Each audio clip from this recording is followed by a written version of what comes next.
Good evening and welcome to this year's candidate forum for our upcoming election to be held on June 10th of 2024. I'm Chris Starcheski, town moderator, and it is my pleasure to welcome you this evening. I'm going to go over the rules and format of our activities tonight so that way we're all familiar, and I'll remind you of some of the rules as we get into things. As the moderator, it's my job to provide you an opportunity to learn all about our candidates for election this year on the ballot. We'll have an introductory opportunity for all candidates to share information with you about their candidacy. We'll give everyone about 3 minutes. Candidates, I'll have cue cards up here to let you know how much time we have and remaining. Green, yellow, and red. Red will signify your wrap-up time. Questions that are prepared will be asked of all candidates. Candidates will have an opportunity to answer the questions in a random order. I'll let folks know what that order is for each question. And after our prepared questions are concluded for candidates, we'll go ahead and open up for public questions. Public questions will be directed to the panel of candidates, not to individual candidates themselves. All candidates will have an opportunity to answer those questions. And then we'll have our closing remarks for those contested ballot categories with a 3-minute wrap-up. The rules this evening, again, the order of addressing candidates' questions will be in random order. All candidates shall be able to answer all the questions. And remember, we want to address other candidates in a professional manner, courtesy and respect all the time. Due to the format this evening, we may run for a couple of hours, so we may ask that the audience, when entering or leaving the building, do so in a manner that doesn't disturb members of the audience. For those of you in attendance, restrooms are located right outside in this hallway. If you are coming back in, if you can use the farthest door to prevent some distraction in the middle. Negative or derogatory comments to the candidates by any of the participants, including the audience, are not going to be tolerated and will be immediately addressed by me. I ask that we maintain appropriate decorum as we do at town meeting. Those in attendance the other night were phenomenal, and I look forward to continued experience like that tonight. We want to make sure that all candidates everybody knows that all candidates have received notice of attending this evening and have been invited. Some may not choose to attend, and that is okay. The candidates who are in attendance, though, are being afforded the opportunity, whether seated individually or in a group, to be able to address our townspeople to help inform them of their views as we prepare for the coming election. They will have full allotted time for all sessions. And I will go over the public forum element each time quickly and briefly, but essentially, as I mentioned, all of the public questions shall be posed to all the candidates in the office. So please avoid asking individuals what their perspective is specifically. Ask the questions as generally and globally as you can. All the questions will be repeated by me in sum. It may not be worded exactly, but I will do my best to address your targeted point. If there are repeat questions from multiple audience members, I'll go ahead and say thank you. That I feel that question has been addressed sufficiently. So I will do my best to answer those and keep us moving along. If you have questions for the rules and format, please direct them to me. For instance, if I think a question has been asked and answered and you disagree, it's okay. You can ask me for clarification and rationale, and if we agree at that point, that's fine. And if I agree with you, well, we'll go ahead and proceed with that question. Interpretation of the rules are at the discretion of the moderator. That's me. I will go ahead and maintain the best flow that I possibly can. We are going to begin this evening with a couple of contested races to begin. I'll invite those candidates up, and you'll be seated up at the front table. There should be enough chairs. I believe the max that we have is 4. This evening we'll be hearing from the following categories of candidate: Board of Selectmen, Board of Health, Sewer Water Commissioner, Planning Board, Library Trustee, if present, DCRSD School Committee, Assessor, and Treasurer Collector. So we've got a wide open ballot this year, so I hope that the townspeople who are watching and who are in attendance do exercise the right to vote. And again, the purpose of this evening is not only to get to know the candidates, but to help make as informed a decision as possible, considering the state of our town, where it has been, where it is now, and where we want to be.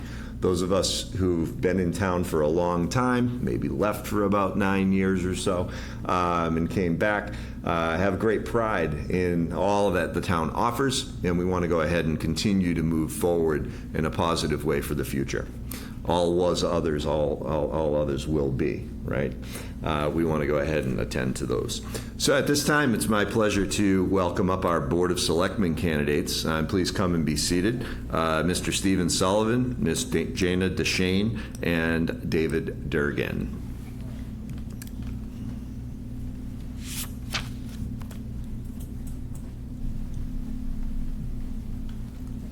Hello. You're very welcome. Thank you all for joining us. As I mentioned, I'll have a screen here in front of you. It's probably not great visibility, but you'll get the idea. There's a green screen that indicates it's the start of your time, a yellow screen to indicate that you've got about 1 minute remaining, and a red screen that basically says wrap it up. We'll go ahead and allow you a few extra breaths as you need to finish up.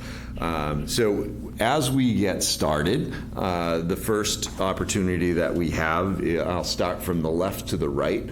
We'll have a 3-minute introduction max. You may use the entire time. What I'd like you to do is take the opportunity to introduce yourselves to our townspeople, let them know why you're running for office and a little bit about who you are and what you want them to know as we head into this activity tonight. Ms. DeShane, the floor is yours. Thank you so much, Mr. Moderator, and thank you all for coming out tonight. My name is Jana DeShane, and I am a resident in the town of Dudley. I'm a proud Shepherd Hill Regional High School graduate, class of 2005. I have a BA in English and an MBA in accounting from UMass Lowell. I've worked at UMass Lowell in student financial services since 2011. Despite my professional life in Lowell, I've stayed connected to Dudley through the Shepherd Hill Music Department. I was a color guard instructor from 2005 to 2013 and a show choir staff member from 2008 to today.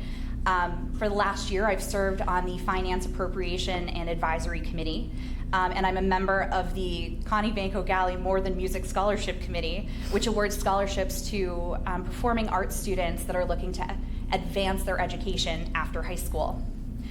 I may not be the most familiar name or face for many longtime residents, so I want to share a little bit about how I got here and why I decided to run. When my husband and I started looking for a house a couple years ago, there was no question in my mind that we would end up in Dudley, as this has been a community that's very special to me. One of my fondest memories is going with my dad to pick up fruit baskets at Dudley Fruit on Christmas Eve morning and delivering them around town, especially to the police station and to various Dudley District Court employees. He really stressed the importance of showing the people that you work with every day gratitude and being of service whenever possible. So my interest in civics and service is directly linked to this town and growing up here. I understand that it's not all sunshine and roses. There's a lot of hard work that it takes to keep a town like this running, and I want to give back and be a part of that work. I'm a trained mediator and endlessly optimistic, which I found to be an asset in creative problem solving and finding solutions that work for everyone. I really try to put emphasis on teamwork and collaboration because I think they're key to maintaining the town vibe. If any of this resonates with you, in addition to the other things that we cover tonight, I really hope that you consider electing me to the board on June 10th. Thank you. Thank you very much, Ms. DeShane. Mr. Sullivan, the floor is yours to introduce yourself to our community. Well, thank you, Mr. Tashevsky. I just want to congratulate the other two candidates for the board. It's not an easy task to step up and put your name on a ballot. All the other candidates that are here tonight, this is the first time in recent memory we have somebody at least running for every position in town. There there could be a write-in candidate, but right now you have a choice on the ballot. People went and got the signatures. It's funny she mentions Dudley Fruit. I worked for the Postal Service for 34 years, and 25 of it was on Brandon Road, and Ken Anderson used to put me to work sometimes. I'd stop after. He'd say, go over there and get me that basket of wrap, when he would wrap the baskets. But I graduated from Oxford High School a long time ago, 1983. Graduated from Westfield State, 1986, with a Bachelor of Science in Criminal Justice with a minor in management. My career in law enforcement was cut tragically short because I have bad vision in one eye, so I joined the Postal Service. I got elected in town government in 2001 because I didn't like what was going on at the time. Dudley was just being recognized and spotted, and people were coming in and building, and I saw some of the things going on at meetings that I just didn't think was right. And when I had gone to town meetings previous, when I started paying attention, I said, you know what, I'm going to run for a seat. And I was encouraged by people in town, and I did. And I'm not sure if I want to thank them or appreciate them pushing me forward, but it's been a great ride. It's been really fun, and I want to do another term. Last time I ran, I sat up here, and I really thought it was my last term. There was things that we were trying to get accomplished at the time, some which did get accomplished. We got cannabis up and running. We have one dispensary running. We have another one licensed but not running yet. The Stevens Linen Mill, which to a lot of people, they look at it, they see an eyesore, but a lot of other people look at it and they see a historical building. Working with the developers, trying to get that project up and running. Things outside their control, supply chain, and interest rates have slowed down the momentum, but I firmly believe we're going to get that done. Since I've been on the board, in conjunction with full-time staff and other people, we've really moved the town forward, I think, and one of the projects that we can look at is the sidewalks on Mason Road. A lot of people didn't think that was a good idea. Why are we putting sidewalks there?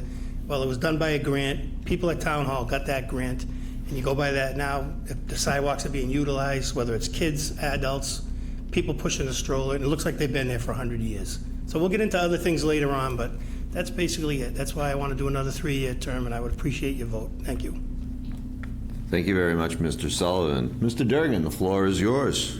Thank you, Star-Lord. I am Dave Durgan, a perennial selectman candidate, a stay-at-home father of 3 children. I do have a bachelor's of business from Becker College. 2 of my kids are in the middle school. The youngest is elementary. They just had their Memorial Day concert today, celebrating all the veterans out there, and I appreciate everything they do over there, Miss Bononis. I'm currently serving on the Board of Assessors and also the Planning Board. One of the board is very welcome. The other board is not as welcome, but we've gone through 2 years and there have been no blowouts or confrontations like everyone says there's going to be. And I've made it that far so far without any confrontation. I do have a special presence on social media, I guess. It's a great vehicle to get information out, and I don't think the town is using it the way they should be using it. I think we're posting too many things without taking the comments off, and people aren't allowed to go out there and voice their opinions. And there's a great town forum out there that was started last year. It's called the Dudley Residents Town Forum, and I think everyone should go out there and sign up for that. Get a lot of information there. I've been dubbed, as I mentioned earlier, as the perennial selectman candidate, but I never registered to vote until I was 39 years old. It was 5 years ago. My agenda isn't to, I don't have any political agenda. My agenda here is to simply be the voice of the people of the town. And I've done that already through social media. This guy talked about the previous speaker talked about the mill over at Stevens Linen Mill. I was one of the biggest oppositions, but I don't care about the mill. I just got emails from other people, and I reached out, and then I was their voice for them, and I will continue to be their voice, whether I'm elected or not. So, thank you. Thank you very much. All did a great job with the introduction. I hope folks in the community understand a little bit more about you and why you're running. We'll get into the meat of this now. Our questions will be posed to you in random order, and I'll ask all three of you to answer them. This is a segment where we have 2 minutes to address each question. We're going to start with question number 1. The order will be Mr. Sullivan, Mr. Durgan, and Ms. DeShane. What are your 3 goals that you hope to accomplish on the Board of Selectmen in the coming term? Mr. Sullivan. Well, thank you for the question. I don't look at it as 3, but I'll try to give you 3. I want to see the Stevens Mill project get off the ground, get moving. I want to see the town continue to move forward. I have a list of things that have happened, most of them in the last few years, and there's things that the town is doing in a positive direction. I'd like to see it continue in a positive direction. And I'd like to see continued cooperation among the boards and the townspeople. There was a recent letter to the editor in the Webster Times, which kind of surprisingly twisted some of my words concerning recent activity at the town meeting. And one of the things I always say at a selectmen's meeting is I want to see people get involved. Virtually every committee in town has a space. And if you don't have the skill, you don't think for that space, the other people do. Like the Finance Board, we have room for 4 people. Parks and Rec have room. If people really want to make Dudley a special place, I have a different viewpoint than one of my candidates. You don't always find the answer on social media because you don't always find the right information on social media. Come and get involved. Mr. Siganevich is chairman. I've been on the board a long time, a lot of chairmans. I served many times. No one has ever been chased out because they have an opinion that maybe I don't agree with or another board member. So the best thing you can do is be active and be involved, and I feel like you can do that better in person than staying at home, getting on social media, sending out half-truths and half information at 9, 10 o'clock at night. Just come and ask a question. No one's going to bite your head off. We have a wonderful assistant town manager that runs a window for 8 more weeks. She'll give you the answers, or she'll help you find the answers.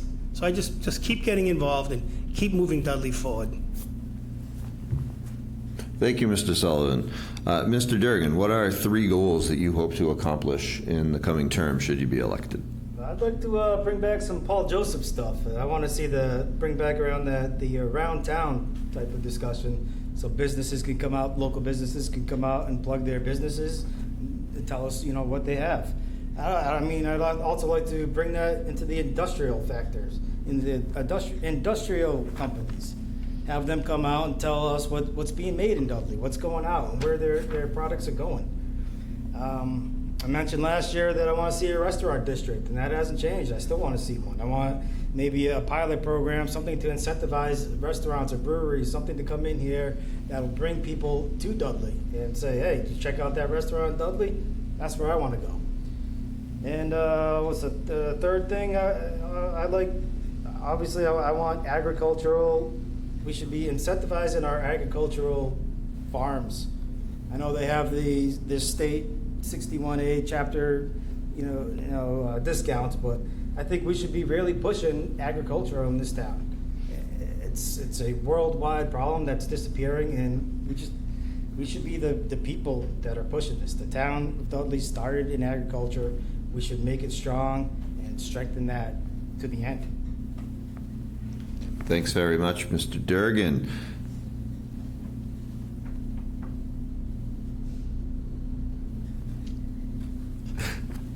There we go. All right, I lost my train of thought. Apologies. Transitioning into question 2, I did. She hasn't gone yet. Oh my gosh! Yeah, I was in the wrong column. It's been a long day. Middle school principal. Sorry. There we go. Ms. DeShane, what are the 3 goals that you hope to accomplish should you be successful in your bid for the Board of Selectmen? Yeah, thank you so much for the question. So the first thing that I want to make sure that I'm doing, my probably top priority, is making sure that I'm supporting in my role town services and departments, whether that's the police department, the fire department, highway, admin. We want to make sure that everybody has what they need to be able to serve the community effectively.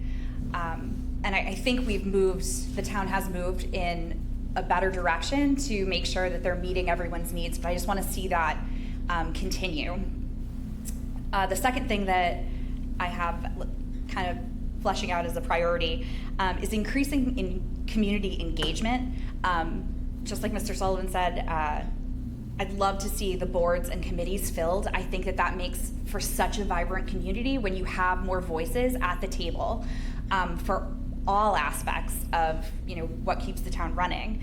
But I'd especially like to see if there's something that we can do as the Board of Selectmen to promote voter turnout and maybe partner with the younger demographic in the town. We have a lot of residents that are between 18 and 29, and I think that they're kind of untapped. Like, we should reach out to them more, demystify coming to meetings and what town meeting is, and just try to make that like a more comfortable place for them so that we're getting their voices as well. And the last thing is I'd like to bring a little bit of a new energy to the board. My experience has been that the Board of Selectmen is very approachable. It's very easy to ask questions, but I think sometimes you may not see someone who looks like you on the board, and it makes it hard to reach out. I want to make sure that if I'm elected, I'm just as approachable as the rest of the board, if not, more so, and able to listen. Thanks, Mr. Shane. As we transition into question 2, our order will be Mr. Durgan, Mr. Shane, and Mr. Sullivan. I promise I won't forget you again. Mr. Durgan, what is, in your perspective, the most challenging or significant challenge that's facing Dudley, and your thoughts on how to address it? The biggest challenge, I would say, is coming up with revenue that's not taxing the residents. Like I said before, we should be incentivizing farmers and local businesses, local restaurants. We gave Stevens Linen Mill a $20 million tax break, or not 20 million, but a 20-year tax break, and we should be doing that type of things with our farmers. People that aren't going to be making money off of these commercial housings. So I would like to see. I don't know. We need to bring more business or get our businesses that are in town already to expand. Like Webco's expanded, Gentex has expanded. We're going to get these guys expanding, and that'd be great. Right now, we got a board and our town administrator pointing the finger at Gentex over this PFAS problem that's clearly not coming from them. Thank you very much, Mr. Durgan. Mr. Shane, what do you view as the most significant challenge facing the town of Dudley, and what are your thoughts on how to address it? Yeah, so I think a lot of what the previous speaker was saying is absolutely on point. But I also think that one of our biggest challenges is infrastructure. We want to make sure that the community has the support structure in place for economic growth. And I think that if we could develop some additional water lines, like it's come up at a lot of meetings recently, and try to get like those utilities expanded throughout the town, it'll really help open up new places for economic growth and new development. There's a couple of places in town that I'm thinking of, like it's one of the other mills, the Ethan Allen Mill. Where I think it just doesn't have the right tie-in for a new business. But like that would be a great space for someone to develop on if we could only like make sure that the support is there from the town side. Brilliant. Thank you very much. Mr. Sullivan, what do you view as the most significant challenge facing the town of Dudley, and your thoughts on how to address it? So everyone knows our challenge is revenue. We have the lowest tax rate in Worcester County. We have full service, police, fire, ambulance, highway. It's a strictly revenue issue between the school district and the town. What we take in barely covers the bills. And a couple points that the other candidates brought up. Another big issue is the PFAS. And for someone to make the point that the town's pointing the fingers at Gentex is blatantly untrue. Gentex and the town were both deemed responsible parties by the DEP. Both teams are engaged with a plan to mitigate what the landfill may be causing and what Gentex may be causing. So that was not a unfair and accurate statement. So the PFAS issue we have is being addressed by a plant that went online with the Water Sewer Commission has put it on. And when the board of, when the Mary Jude from Central Mass DEP came in about a year and a half ago, we were told Dudley was so far ahead of other communities when it came to funding and trying to get ahead of the problem. So pandemic, PFAS, funding for a plant, and we still were able to keep the town moving forward. The town hall never closed unless the state mandated it.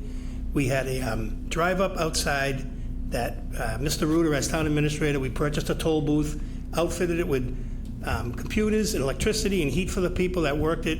We stayed open. We served the people in the most challenging times that anybody has probably ever seen in their life. So we do have some issues going forward, but nothing's going to beat the revenue problem, and we do need to attract business and create revenue somehow, which we've tried to do through a cell phone tower lease on town-owned property off of Schofield, cannabis, and we're trying to do everything we can on the board to find revenue that generates for the town. Thank you all very much. That's concluding the prepared questions portion. For the public, we'll have an opportunity to ask questions of our candidates. At this time, I ask that, so we don't have a line, folks raise their hands. I'll just recognize you and ask you to approach the podium here, and you can go ahead and state your name and address. We are permitting residents of the town of Dudley to ask questions this evening of our candidates. Candidates, we will have 90 seconds to respond, and I'll let you know the order once the question is done. It'll take me a moment to randomize that. So are there any questions from our audience this evening? Yes.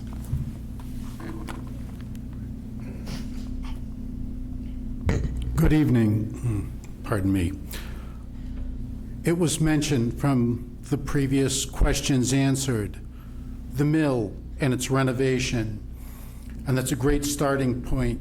It's a partnership with the Board of Selectmen, some private entities, some federal entities, because there's tax credits there. If that's the first step, do you have in your mind sort of what the next 2 or 3 items would be? Reconfiguring of the intersection, you'd have a new park and shop number 2. What, if we played this out, that's going to happen. There's enough interest, there's enough town support. Things move forward. We have our 100, 150, whatever you have there. What would you like to see be that second or third step as growth? So just in sum, what do you feel is once the mill renovation is underway, what's the second step to think about economic address? Economic. I'll lob a softball out. There were 3 liquor licenses, and in the last 2 years there was a 4th one added. So you have better location to live, not that any place in Dudley is bad, but premium housing is going to be here.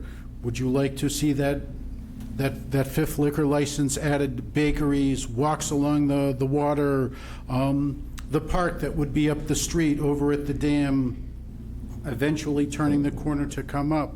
Does anybody have any thoughts on what they'd like to see happen there? Fantastic. Mr. Sullivan. So, since we're going to focus on the mill, the Board of Selectmen with the town administrator and other people, not just us, have met many times. We've had the people come in and give updates, presentations. They allowed people to go over there and tour it. You couldn't go inside too much, it's damaged. Their hope, their goal, talking to us, was there would be some kind of social space on the first floor. They talked about a small restaurant. They talked about a brewery where they had said they would be willing to work with people to waive rent for a certain period of time to help people get up off the ground. They talked about clearing along the river that they own, maybe putting a gazebo down there where people could use it for photographs, weddings, or whatever the case may be. We had infrastructure grants over there. There's been updating in the infrastructure. We created a tax district with Webster, with our partners at the state and the federal level, to give some of those people that live there the benefit of having the mill. People worry that it's going to take away tenants.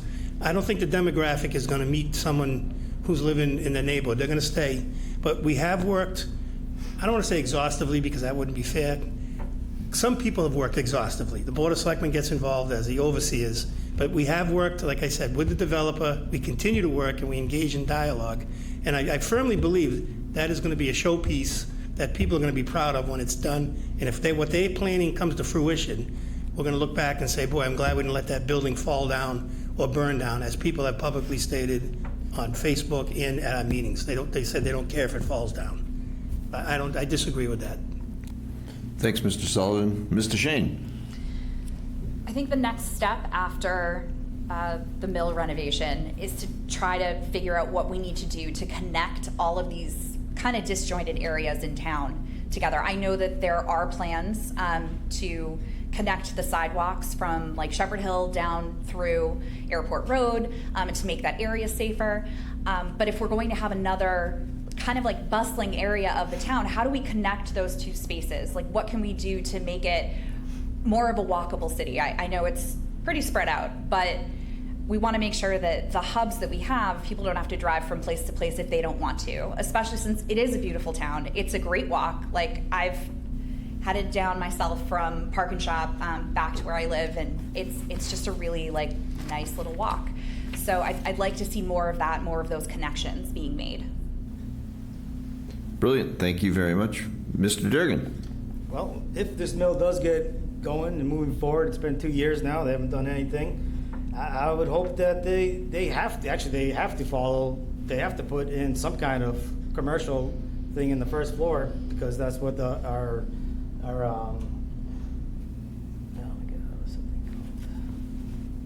that's what the mill district requires. If you put in a residential area, you have to have a commercial aspect.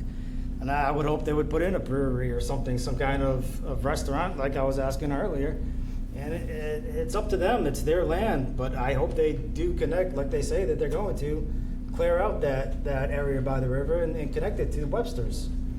Because Webster has that whole nice area where you can just walk along the river.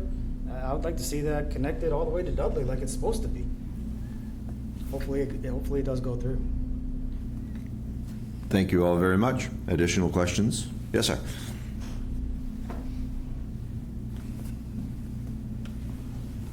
All right, right here? Okay.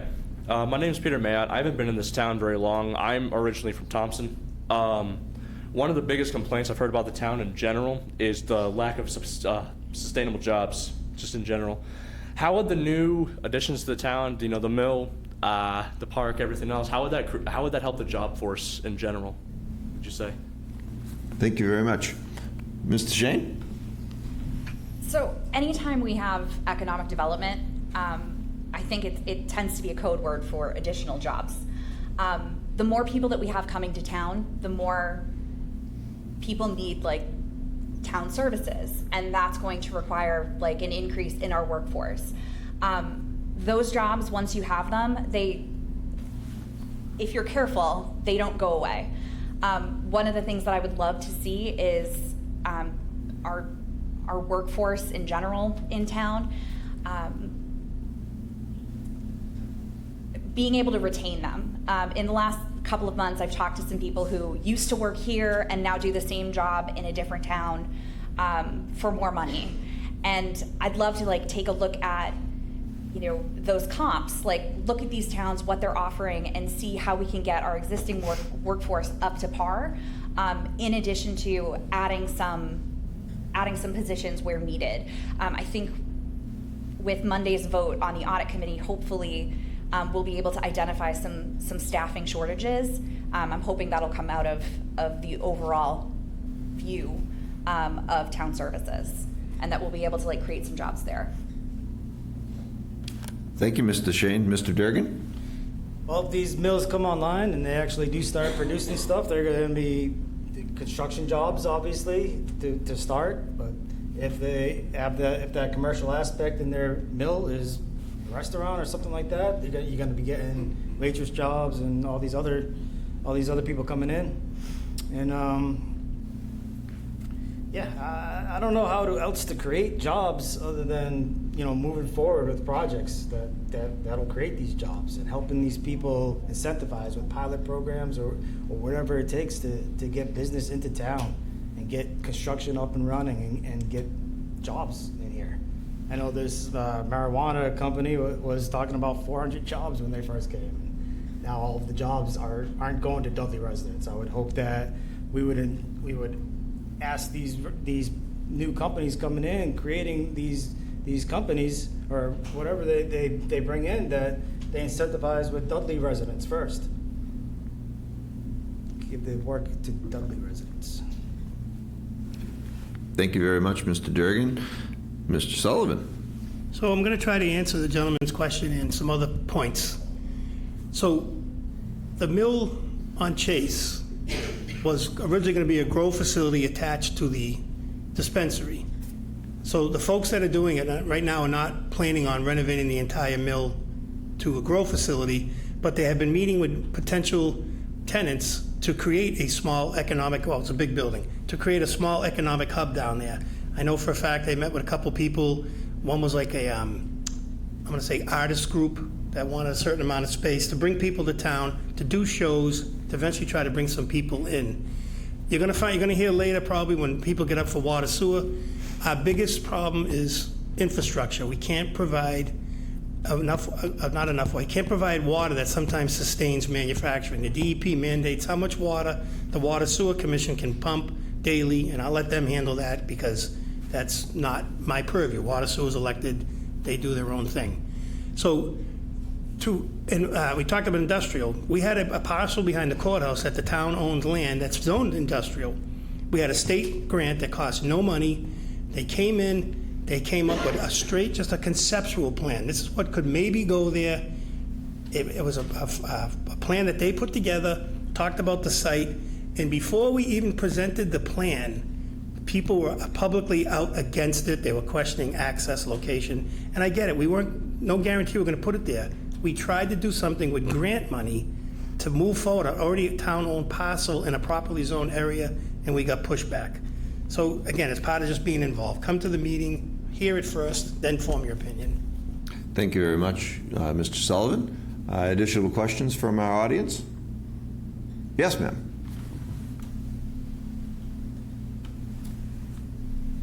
Good evening. I'm Robin Watson, Dresser Hill Road in Dudley.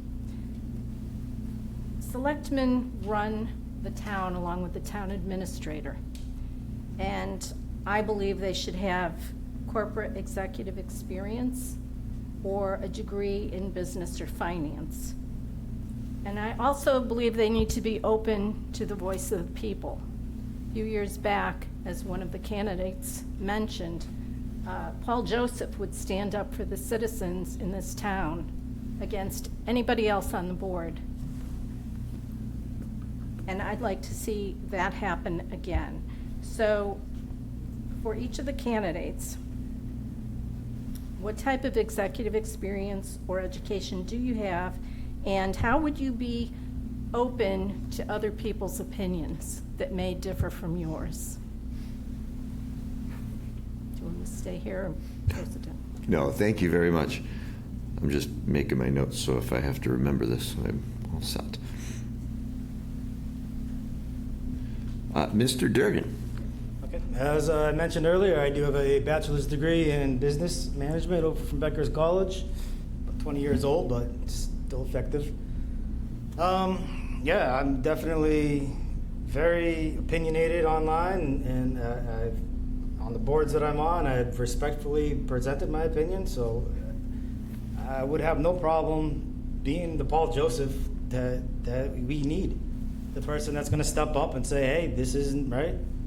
We just had a override last year, several overrides last year, several attempts at it anyway. And in the end, we ended up getting half of what we were looking for the town side, and we were still able to put away $1.3 million into savings. So there's obviously a disconnect somewhere, and I'd like to connect the dots, to be honest. Thank you very much. Mr. Sullivan. So I also have my degree, as I stated earlier, and when I was in the Postal Service, I was generally a carrier, but I was a supervisor of mail processing. I was a temporary supervisor of delivery. I also was a alternate postmaster. They call it OIC. I was picked to be in a program to go out and run small post offices to cover vacations or absences. So the program they were talking about was started by our assistant town administrator, where we bring businesses in and we give them a chance, 5-10 minutes, and we did that. COVID kind of slowed everything down. We've talked about it several times to get things back up and running. The override really set everybody back, I think, last year. It took us a while to get regrouped. We didn't get everything we wanted. And again, just to address the 1.3 million, as the auditor clearly stated the night he was here, we had 2 years' worth of chapter money for road work that we did not spend last year, and we had higher than expected excise tax in the amount of $300,000. And as he stated that night, if you subtract the fact we had 2 years' worth of chapter 70 money for our road repairs, which we're using now, as you can see, we're paving some of the roads, and the excise tax, which is a one-time source of revenue, the leftover amount was within, and I'm sure the treasurer could speak on it if it was an open meeting, was within percentage points of what we get annually.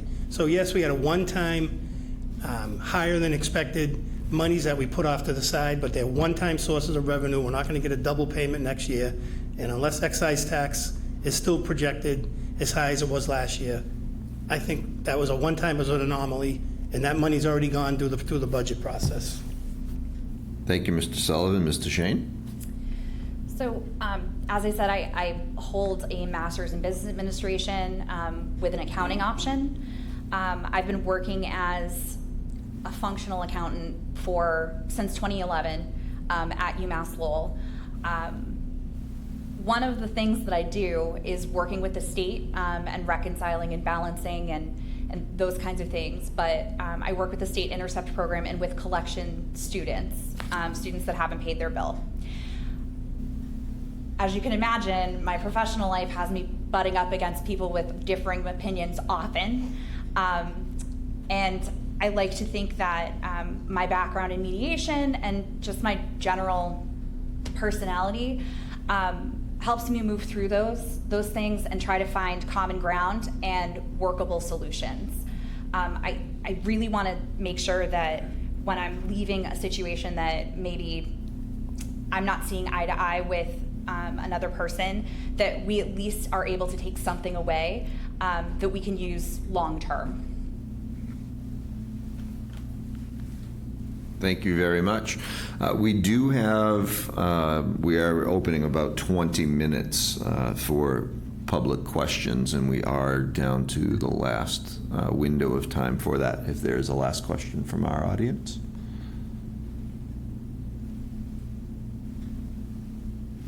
All right, at this time we'll move into the opportunity to close and leave our voting public with a last impression. We will go in reverse order from our introduction, starting on my right. Mr. Durgan, please go ahead and share your closing thoughts. We have a 3-minute experience for this. So, this whole override last year, Mr. Sullivan said it was $300,000. It was closer to $177 for excise tax. This excise tax we knew about before the third override. We knew it was there because it had come in and we had received it. We still pretended through fear mongering that we didn't have the money, and we cut the fire department down. It blows my mind that we would cut emergency services in our town just to get more tax revenue from our residents. And it's just, there's a disconnect here with the Board of Selectmen and the town administrator and the rest of the residents. We're at these town meetings where 80% of people are voting against what the selectmen are saying. Something's not adding up here. And I think with that whole override fiasco, whatever you want to call it, we lost a lot of people. We lost Officer of Mraz. We lost the assessor clerk. We lost the planning clerk, the collector's assistant. There was a threat of a firefighter. I don't know if he came back. I think he did, but We lost all these employees because they went to find better jobs somewhere else because we were pretending we didn't have the money just to get more money from our own people. It's just, we run a budget, we should be keeping within this budget, and we shouldn't be asking for 33% more taxes. It's insane. It is a great vehicle to get more people out to vote, obviously. 3,000 people showed up, 500 showed up. I mean, it was great. It's a great way to get people out, but we just shouldn't be running our town like that. We should be honest. Thank you, Mr. Durgan. We will head to the middle. Mr. Sullivan. Well, thank you. There's a lot that I'd like to address. We don't have the time because some of the stuff being said is just not accurate. So earlier the lady asked about being approachable. I'm in the phone book. People got my cell phone. I'm on the website. I respond to emails. I've had people come to my door. Sometimes don't want them to come, but I've never turned anybody away. I've always been approachable. And I feel anybody can come and speak. If they don't want to speak at a meeting, they can reach out and talk to me. So I just want to highlight a couple of things real quick. As I said before, we have the lowest rate in the county. Since Mr. Root has been our town administrator, we've received over $4 million in grants just through the town administrator's office. Again, we talked about Stevens Mill, the cell tower. We modernized our IT department with grants. We had cybersecurity network upgrades through grants. Open space plan, we have a playground grant pending, which people want. The big one, too, people want to talk about COVID. The small town of Dudley was one of the first in the state, counting cities, to have refrigerators ready, up, and willing to accept vaccinations. We were one of the first ones to get vaccinations. We use our paramedics to give vaccinations. We were the first town I know of around here. We had a business set up where they could come in, people reclassified as restaurants. We had everybody in one spot to help our people move forward. We stayed open during the pandemic. We talked about sidewalks tonight. That's grant funded. Yes, we had to put a little extra money in for some of it, but we only allowed to apply for that grant once a year. So if we want to continue the sidewalks, which is the plan, we can only do it once a year. We can't get a grant to extend. It's all stuff that we're working on. It's not just Board of Selectmen. I can't put a number on it because I don't want to be accused after of saying I overinflated it. But I would say, with total sincerity, most of the calls for the Board of Selectmen don't even affect the Board of Selectmen. Somebody said earlier that the Board of Selectmen administrator run the town. Well, yes, nominally we're like a Board of Directors, but we have no charter. We have bylaws. Independently elected positions in boards do not, I have to repeat that, do not report to the town administrator nor the Board of Selectmen. Yes, Mr. Rudy can set hours at the town hall, but if someone doesn't report to our board, they don't have to maintain it. And I'm not saying anybody doesn't. I'm just saying, for an example, if somebody calls, and I said water before, I'm not picking on water. Someone calls Michelle with a question about, assistant administrator, with a question about PFAS, that's a water department question. But then it'll be said that we're not being open and honest or transparent. There's just so much you can get accomplished by coming to town hall and just coming in and asking questions. You get pointed in the right direction. I mean, I got a bunch of other stuff I want to ask, but my last ask is going to be, there's 2 seats open. I appreciate one of your votes, and it's, my opponent said over here and somebody else about volunteers. I would rather have, I said it a million times, 5,000 people show up and I lose than 500 show up and I win. So come out and vote, let your voice be heard, and let's try to just keep moving forward. And I thank you for your time tonight. Thank you very much, Mr. Sullivan. Mr. Shane, I will try to silence my timer. Apologies on that. Sorry if I went over. Thank you. I do just want to touch on one of the previous speaker's points.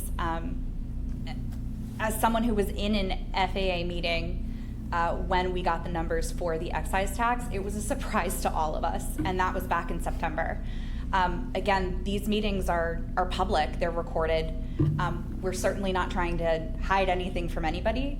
I don't feel that any of the boards or committees function that way. They all want input from the town because the people that live here are really like the heart and soul. That's what's gonna keep it going, keep it thriving. and keep things moving in a forward direction. I don't know what else to say except I really appreciate everyone coming out tonight, and I really hope that you reach out if you have questions. I'm accessible via Facebook, like I think both of my cohort probably is, Nope. and Nope. you can get Mr. Sullivan's number. Just reach out. Again, very approachable, very accessible. I'd love to hear if there's something that you have a question about that we didn't touch on, like, please just let me know. Thank you so very much, Mr. Shane, Mr. Sullivan, Mr. Durgan. I'm hoping the townspeople were able to learn a little bit more about you and your candidacy. And as always, if you have additional questions, please reach out to the candidates right up until our June 10th election. And best wishes for a successful campaign. Thank you for joining us. Thank you.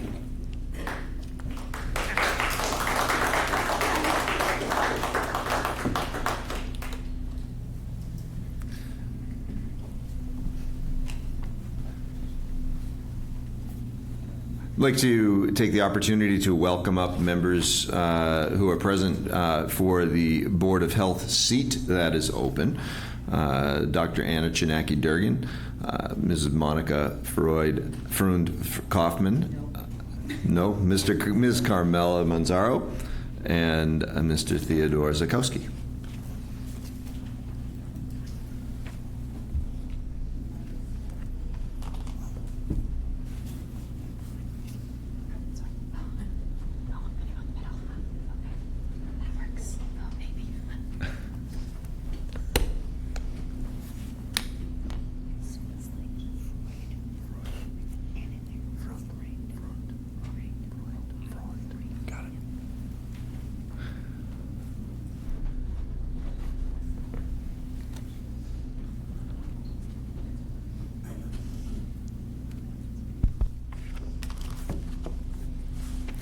All right. Well, thank you all for joining us.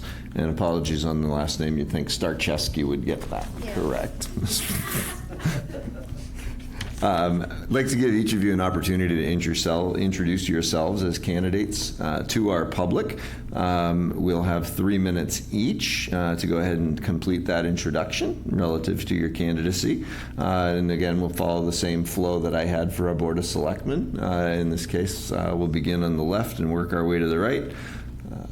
Hi, excuse me, Ted Zakowski. I'm a 12-year resident of Dudley. My parents have been living here since the 1980s. I am the son of a former selectman, and my dad also served on the Board of Health. I have 2 sons. I'm a single dad, and proud of my family. I am a graduate of Grafton High School. I'll admittedly, I do not have a college degree. I have been in the restaurant business had been in the restaurant business for 15 years, anywhere from a server to a manager, and feet on the ground. I became a licensed realtor 22 years ago, and I've been serving the community as a buyer's agent and a seller's agent for 22 years. I work as a part-time bus driver, which is totally irrelevant to this position. I've served on the Board of Health from 2015 when my father retired from his seat. I was appointed, and I fulfilled his term, and then I was elected to a second term. From that, there was a gap in the clerk position, so I resigned from the board and then worked for the Board of Health as a temporary position until COVID. At the time I was laid off for COVID, it was a clerk position for the Board of Health, the building department, and it was just a little bit of zoning as well.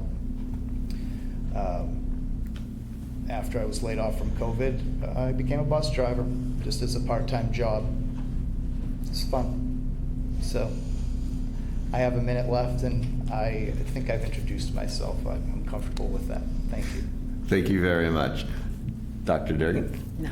Hi, my name is Anna Chojnacki-Durgan. Sorry, a little nervous, don't really do the public speaking that often, but I'm a veterinarian. I've been practicing for almost 20 years. I'm currently licensed in Massachusetts and Connecticut.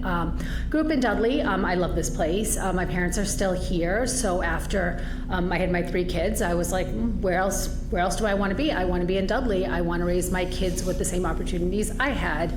So my parents, like I say, are still here, and I wanted them to grow up with family and friends and community. So we moved back to Dudley, and we've been here for almost 10 years, I want to say. We built our house on Eagle Drive, literally down the street from my parents, which is great. My kids bike ride to their grandparents' house, raid their refrigerator, and it's a great community. And then obviously I'm a veterinarian, so I definitely have a background in, zoonotic diseases. I have an interest in public health. I've taken a lot of courses on public health. So I've also worked with OSHA. I have worked as a state veterinarian in the past, so I do have that going. I'm currently a medical director, so I do supervise a couple of veterinarians, so we work great together. I think, what else? I have 3 amazing kids. Like my husband said, we have 2 of them in middle school and 1 in elementary, my little one. I think that, I can bring a lot to the board, and I'd like to. I feel like, we need more communication, and I'm definitely big on communicating. I'm big on, laying my cards on the table. I want everybody to be educated and to be informed, and I feel like I can definitely do that, and I can help move our boards to that. I definitely feel like we just need more communication between boards, and I feel like I can definitely do that. I've worked in a lot of different settings. I've done shelter med, I've done racetracks, I've done relief work, I've done a lot, and I've worked with a lot of different people, so I feel like I'm pretty easygoing. I can pretty much work with anyone, so there's no major issues there. I have a minute left. But I just feel like Dudley's a great town, and I want to make it better. I want to move Dudley forward, and I want to make things better for the citizens and make things better for pretty much everyone, and that's why I decided to run. And I do feel like my educational background and my current job will, I have a lot of experience, so I feel like that will definitely help the board. I'm also I'm very excited that we have a new dog officer in town, and I would love to get to know him and love to help him out. I know animal behavior. I can definitely help him out. I can triage things. I can say, that can wait until morning, that needs to go. So I can definitely do that. Also, I'd love to get involved in the Dudley shelter. I'd love to see those animals when they're brought in to make sure that they don't need medical attention. I'd also love to work with the inspector once we get one, because the agricultural department made a thing that, they worry. They want someone that knows background and knows animals, and I can help do that.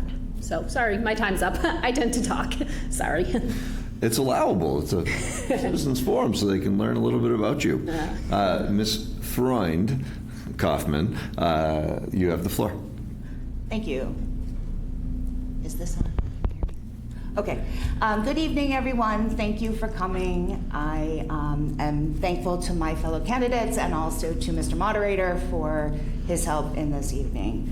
Good afternoon, evening. My name is Monica Kaufman. I will dispense with my maiden name since it's so hard to pronounce, so we can just call me Monica Kaufman.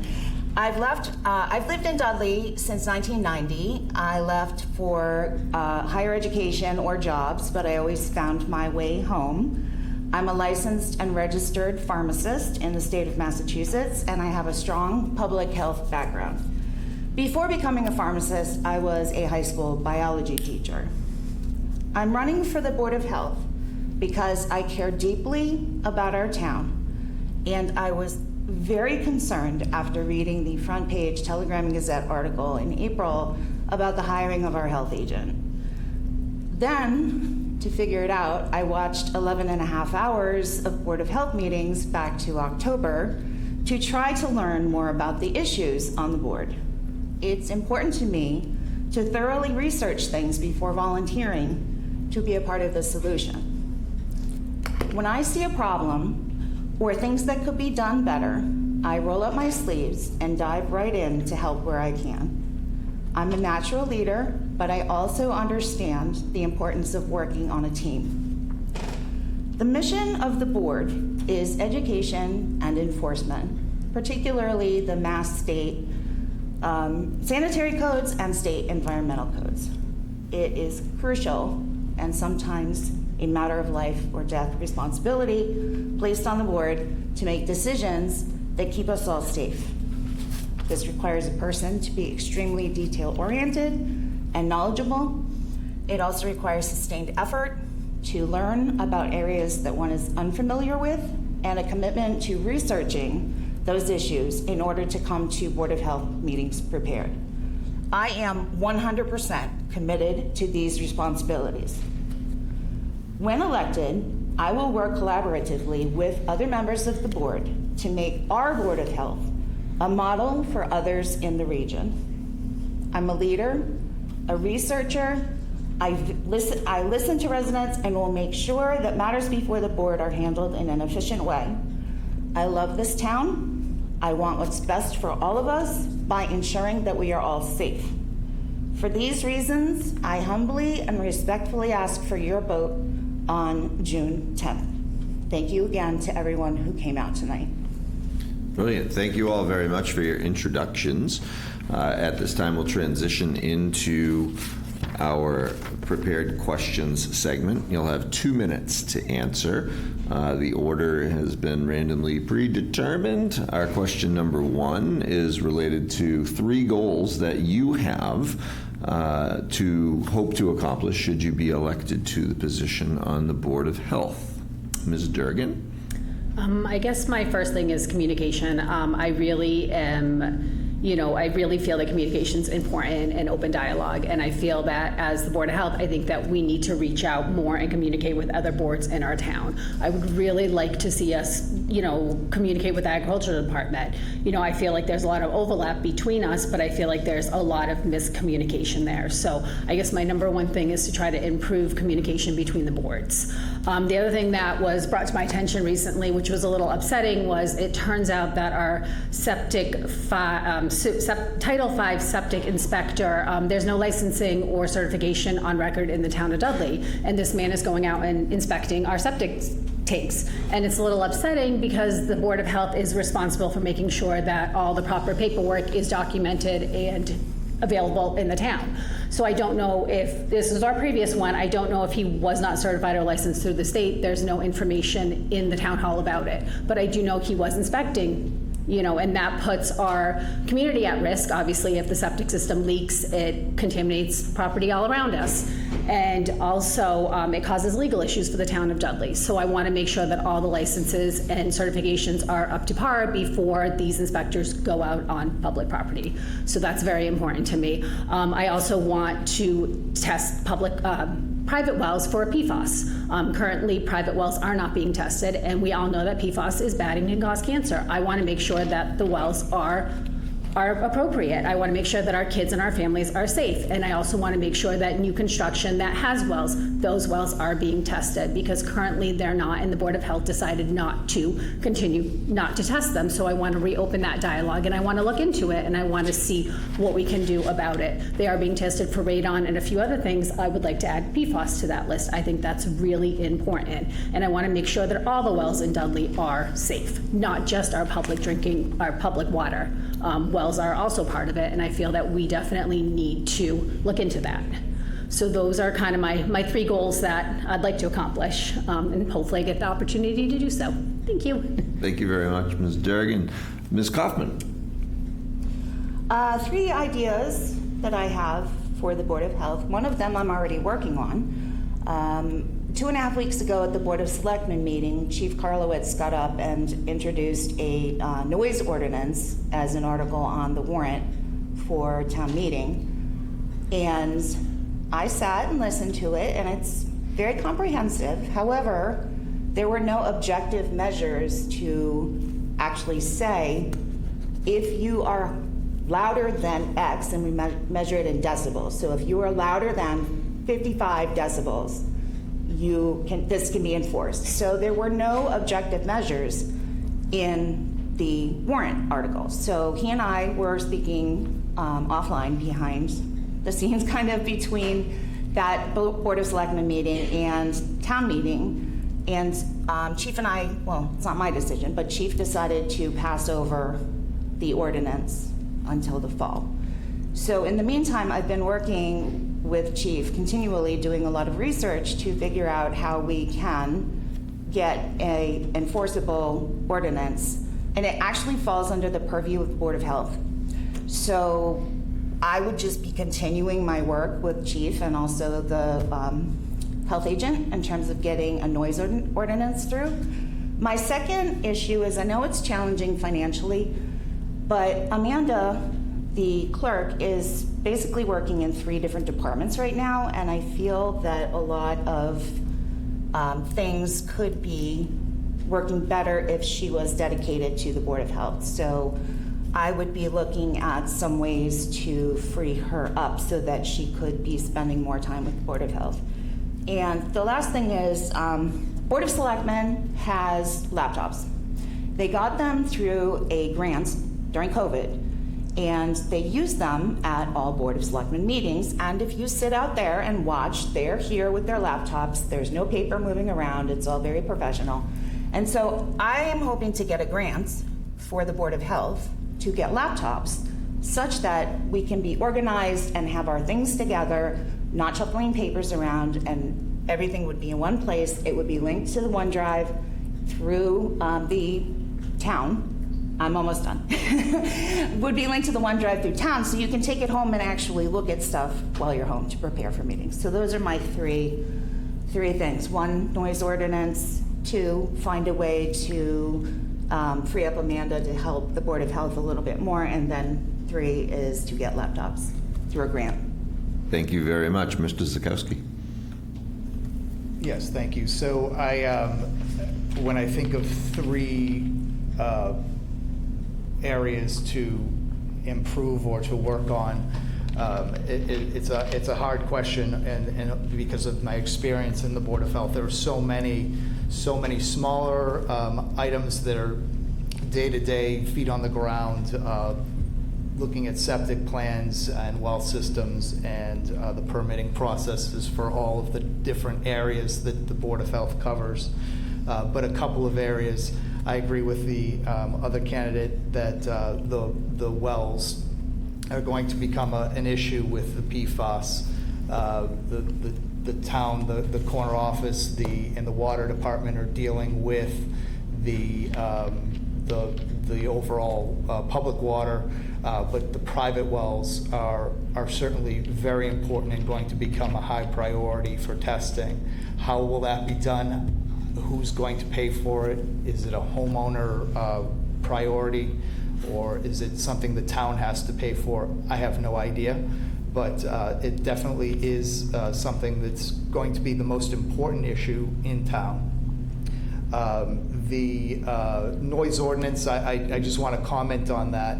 That is something that the Board of Health deals with. Our previous inspector would go out and listen to the decibel readings of a motorcycle buzzing around somebody's yard and coming up with solutions and to deal with that. There's also light pollution, someone's light shining down into the neighbor's window. There's so many things that the Board of Health does on a daily basis, and those things are just, it's more of a continuation of what we do. Office. I promised I would turn that volume off. Apologies. You're definitely cut off now. Thank you. Sorry. Chris, may I please ask a question? May I please ask a question of Yes. Ted? Do we have a noise ordinance? I don't believe, is there one in place? I think it may be with the state, not a state ordinance, not a local ordinance. I know after 10 o'clock, they have to shut off all music and so forth. I know that there is a 10 o'clock rule in Dudley. So I do know that that's in place. I'm not sure if that's through the state or if that's just through the That's a town. good I mean, question. there are decibel reading requirements and limitations that are out there, and I don't know, I don't specifically remember, but I do remember the motorcycle, because I was there, was on one side of the property. Then as it got closer, the decibel reading went above and beyond the limit, and they had to do some modification to their property and stop the teenagers from use of their bikes. Also, I'd just like to point out that we actually do own decibel meters at the Board of Health. Okay. But I'm not sure that they're calibrated, and the person who uses them needs to be trained to use it before they can go out. All right, we'll be able to cover that potentially, maybe in your closing statement or in public comment or public questions. Question number 2, the primary role in your perspective of the Board of Health and how you intend to support that role specifically. Mr. Zakowski? The maintenance of pardon me, let me process here for a moment. The maintenance of the regulations and is just enormous as far as the Board of Health goes. There are general health, I just got a little flustered, my apologies. It's okay. The state takes care of a lot of the health concerns. I know that there's a question over our health nurse becoming more local versus a state or a regional health nurse. I know they want to bring that back local. That's very important, and that's a huge role with local disease. And even there was breakdown in communication, and the communication has to improve with some local restaurant sickness that was sent to the regional health coordinator and never made it to the local board. They never knew that people were reporting sickness from restaurants, and that's really important that it's brought back locally so that the Board of Health can deal with the issues. That's probably the biggest, keeping the town safe with the restaurant inspections are also very important. That had been overlooked right after COVID with the lack of a proper agent. Thank you very much. Ms. Durgan? I feel like education is very important. I feel like it's the board's duty to educate the public and educate people in town.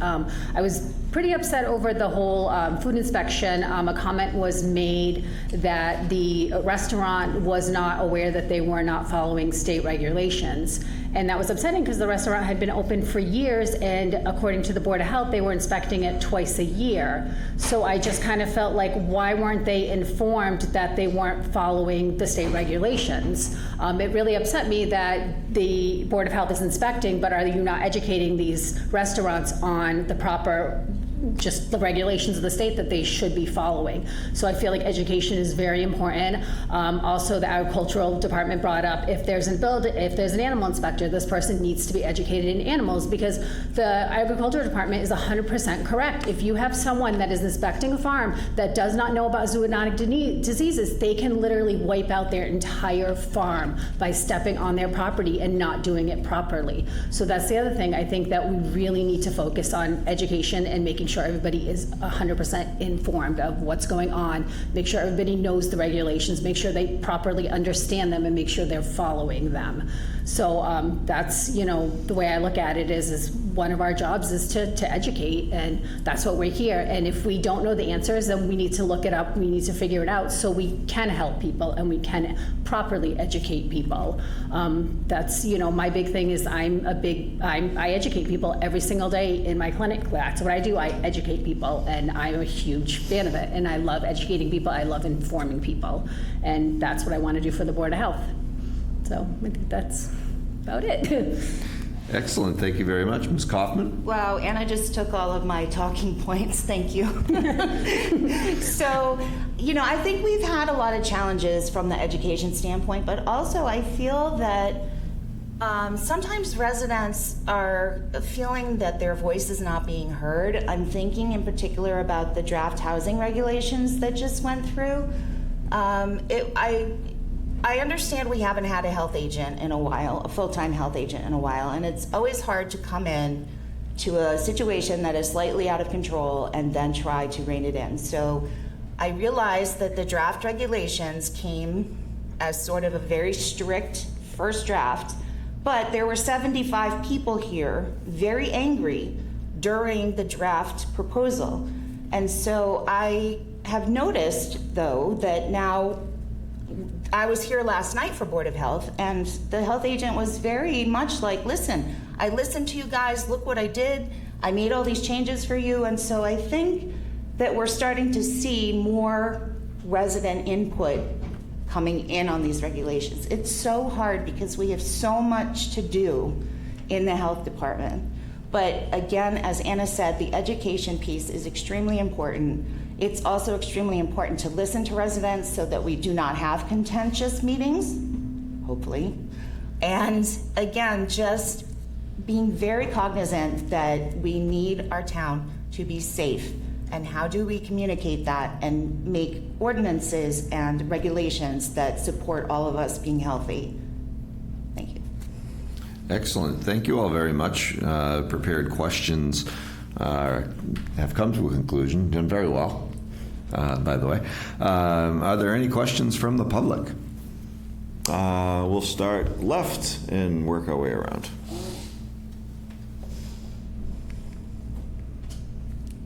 And just a reminder, as our first question's coming, we'll have 90 seconds to respond in the order that I've got. It's preset. Yes. Hi.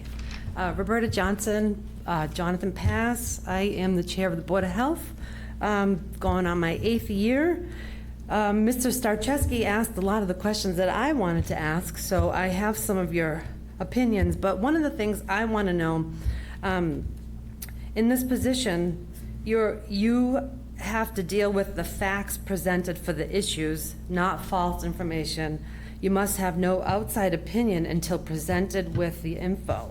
How will you separate the facts from fiction or rumors? How will you separate facts from fictions or rumors when doing the job? Mm-hmm. Fantastic question. Thank you. Can I sit? Yes, ma'am. Ms. Kaufman. So I research everything and come to every meeting prepared. So part of the way to figure out fact from fiction is to do your homework ahead of time and know exactly what the facts are. In terms of being in a meeting, I guess I would need a little bit more context from Roberta, but I don't know if she's referring to people coming to a meeting and coming up and making statements that are not true. So I'm just going to go off the fact that I would be prepared. I'm ready with facts to rebut whatever misunderstanding there might be. Mr. Zukowski. Preparation is really important. It's always been important to me. I've watched. I think I forgot to say why I was running. I watched some meetings. I sat over during the housing regulations, and I remember being here. I remember being in the seat, and I remember that if you're not prepared, you can't discuss what you're saying. And I think I'm just throwing the question in the wrong direction. But there's a lot of futzing around of paper at this table. But people have to remember that the board, being a 3-member board, cannot discuss what they're going to talk about before they get here. So when they sit down at this table, it may appear they're not prepared, but they haven't discussed yet. So discussion then has to happen. But as far as false information goes, it's all over Facebook. It's really hard to navigate sometimes. If you look at the Facebook page prior to coming to, say, this meeting, or if you looked at the Facebook page prior to going to last night's meeting or even the town meeting, is really overwhelming when you're a board member, because you have to separate all the comments and all the negativity. You have to separate that and put that to the side and forget you even read it. It's sometimes hard to even read the pages, because once you're sitting here, you have to sort it out, look at the facts, and answer to the facts only. Thank you very much. Ms. Durgan? I guess honestly, I know that just honestly getting the facts straight from the town, that's a big thing. I feel like they publish things, beforehand, and usually the board members get it beforehand. So obviously I'm going to get the facts from the town, and I'm going to read it over, and I'm going to form my own opinion. I'm going to do my research on it before I come and discuss it. So that's the big thing. I'm not going to be, I'm honestly, like she said, we're going to be prepared for it. We're going to get it ahead of time. We know what we're going to be discussing, and we're going to go by what the town gives us. If they're proposing new regulations, we're going to have them ahead of time. I'm going to make sure I read them, make sure I understand them. I highlight things, I underline things, so I'm prepared, and that's what we're going to do. Obviously, I want the facts, and as long as I'm provided with the facts, that's what I'm going to go off of. And just being prepared and being ready for the meetings ahead of time. Thank you very much. Additional questions? I had one. Yes, working my way around the room. Jana DeShane, 1 Rocky Road. The vacancy that's on the Board of Health is reflexive of a lot of lost institutional knowledge. How do you prepare to hit the ground running and fill that gap as you're, prepping and running? Like, just how do you plan to get ready for that and to make sure that you're as effective as you can be on the board? Great. Thank you very much.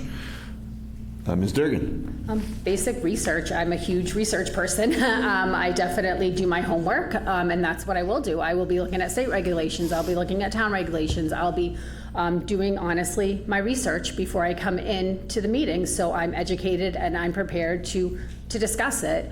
I feel like it's a lot of work, and I'm ready for it. I'm definitely one that I prepare ahead of time. I write my little notes. I'm old-fashioned. I still write things down, and that's what I do. I'm just very big into making sure I'm prepared appropriately, and that's what I plan on doing. I watch the meetings from years past. Me and my husband literally watch every single meeting this town has. We may not be here physically, but we're at home watching them, and we watch every single one, so we know what's going on, and I plan on continuing to do that. We will continue to watch all the meetings, so I am ready. So I know exactly what's going on in all of the boards, not just this one. So I think that's it. Thank you. Mr. Zakowski? Jennifer Knoyer, 15 years on the board. Her father was a building inspector. She grew up really in the town of Dudley and on the board, and just having all the information around her all the time. Some big shoes to fill, and kudos to Jen. The information isn't all that difficult to get. Researching is important. Yesterday, when they were talking about some regulations for places that the Body Works places, I reached out to a business owner from Webster for some information. I sent her the regulations, asked her to review them. She came back and gave me a couple of small things. She said otherwise it's pretty boilerplate and really should move forward. If I need to speak to an agent other than the one on staff, I'm familiar with the agent in Charlton. I'm familiar with the agent in Oxford. I can reach out to them anytime. I have them on my phone. I have other Board of Health members from other towns in Southbridge even, where I own property, and here where I own property. I have landlords. I work with restaurant owners, and finding the information is just a phone call away. Thank you very much. Ms. Kaufman? So yes, I mean, I've said a number of times that I'm a researcher and I do my homework ahead of time, but there is a fair amount of stuff that you need to kind of learn on the job. I mean, ideally, I would like to be able to ask the departing Board of Health member to come have coffee and talk about septic permits. But I don't know if that would be appropriate, but at the same point in time, I think there would be an expectation that it's okay not to know everything right away. And you will grow into this position. You're gonna do the work up front to try to figure it out, but we're gonna give you some time and support to get up to speed on issues that you need a little more work on. Thank you very much.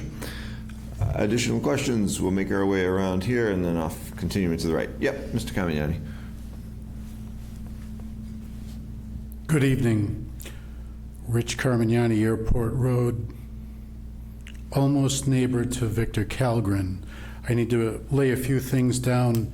Mr. Joseph lives across the street, and his name was brought up previously. And in the Board of Selectmen discussion, there was an opportunity for agricultural land, the Agricultural Commission that's gaining some prominence. There was some discussion in here about how to do things right. And when there was the discussion about land in the agricultural classification, the use of the land behind the courthouse, which is a tax taking, came up, and there was some discussion on that. Part of the debate at the selectmen's meeting was that the town of Dudley has a tremendous amount of agricultural land. We have it, we should be very proud of it.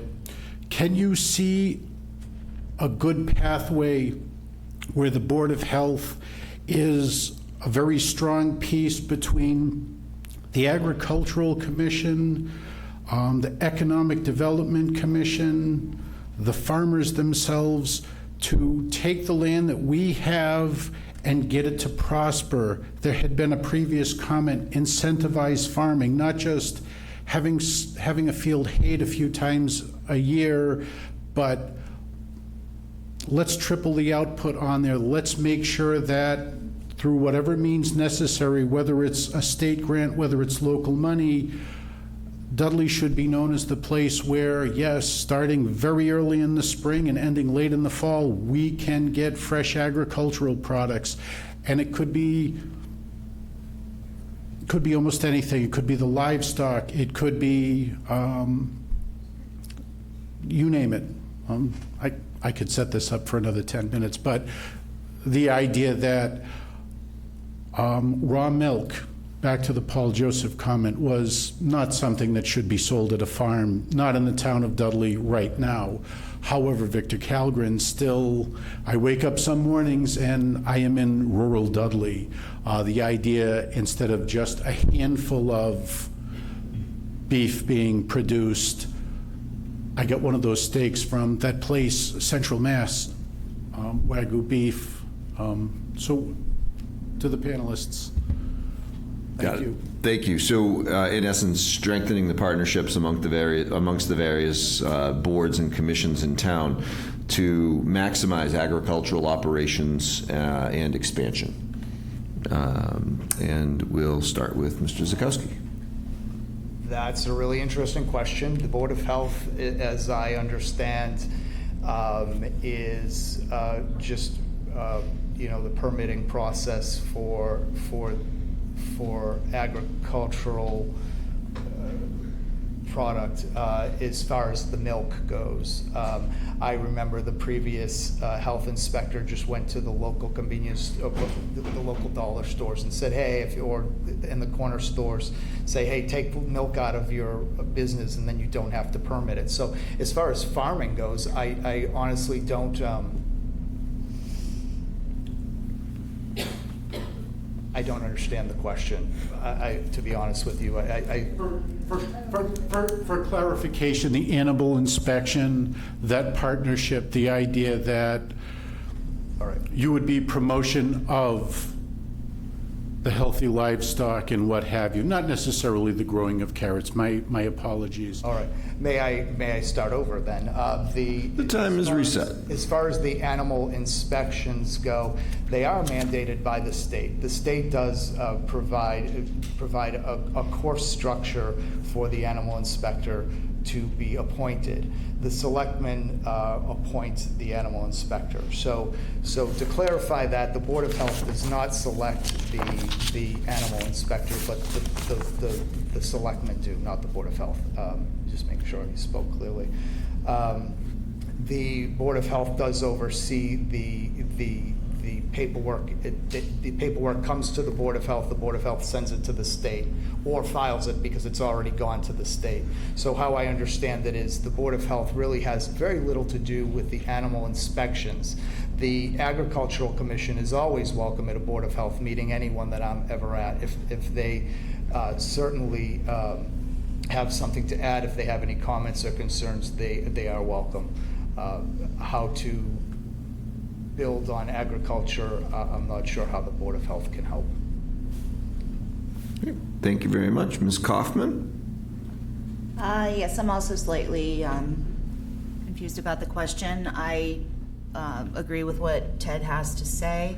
I am not particularly familiar with the ordinances about farm odors, but obviously we have a say in things in terms of disease and how that might be transmitted from animals to people. So I would have to do some more research on the whole agricultural side of things. I do know we have an agriculture commission. I was here and also at Board of Selectmen when they were talking about the fact that the animal inspector is under the purview of the Board of Selectmen, not the Board of Health. And it also appears that our health agent does not want to be the animal inspector. So I think it's getting kicked back to Board of Selectmen to solicit resumes or whatever you look at to find an animal inspector. Again, I got to do some research on this, raw milk, farm odor kind of stuff. I don't know. I'll get back to you. Can I email you? I have your email. Okay. Thank you. All right. Ms. Durgan? I guess my big thing is I would honestly like to see all these departments have a meeting together. Let's open the dialogue between all these departments. Let's get them all in one room together and let's talk about this. Let's see, what do you want? What do you need? And that way we can all come together as one united front and we can move forward. I'm obviously here to help, and I know that the agriculture department's amazing. I've been to their meetings, and I know the Board of Health is great. So I know everybody can work together very well, and I feel like everybody has a little piece of the puzzle, and if we put that all together and we actually collaborate together, I think we can come up with something great for this town. We do have the extra land in town, and I would love to see that used for more farming and more agricultural, but again, we need the input of other departments. So that's where we all need to come together, and we all need to say, hey, let's all get together, let's have some coffee, donuts, let's all discuss this, let's all come up with a plan going forward.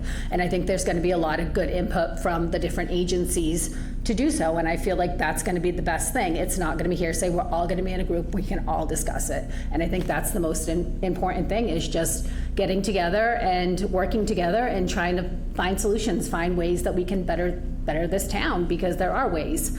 As for they did mention the animal inspector, and yeah, it's on mass.gov. I actually asked for it because there was some misinformation at the Board of Health meeting to what it entails, and it upset me. As a veterinarian, my heart stopped when they said the inspector is decapitating animals and sending it for rabies. My heart literally stopped because I was like, no. And no, that's not true. They will take the animal to the proper place and have it properly done in a humane way, which is what we need. So that's when I specifically asked about what the actual regulations are. And they're right on mass.gov, and it talks all about it, and it talks about the job description, it talks about everything. So I think that, people can go look it up, and if it's something that you're interested in, something that you want to pursue, and you have a little bit of education, hey, by all means, apply for the job. I mean, I think it's a great thing, but I did want to, I did ask at the meeting, because made sure everything is good, but everything is good, but it does literally lay it out exactly what are the requirements for it, and I would love to see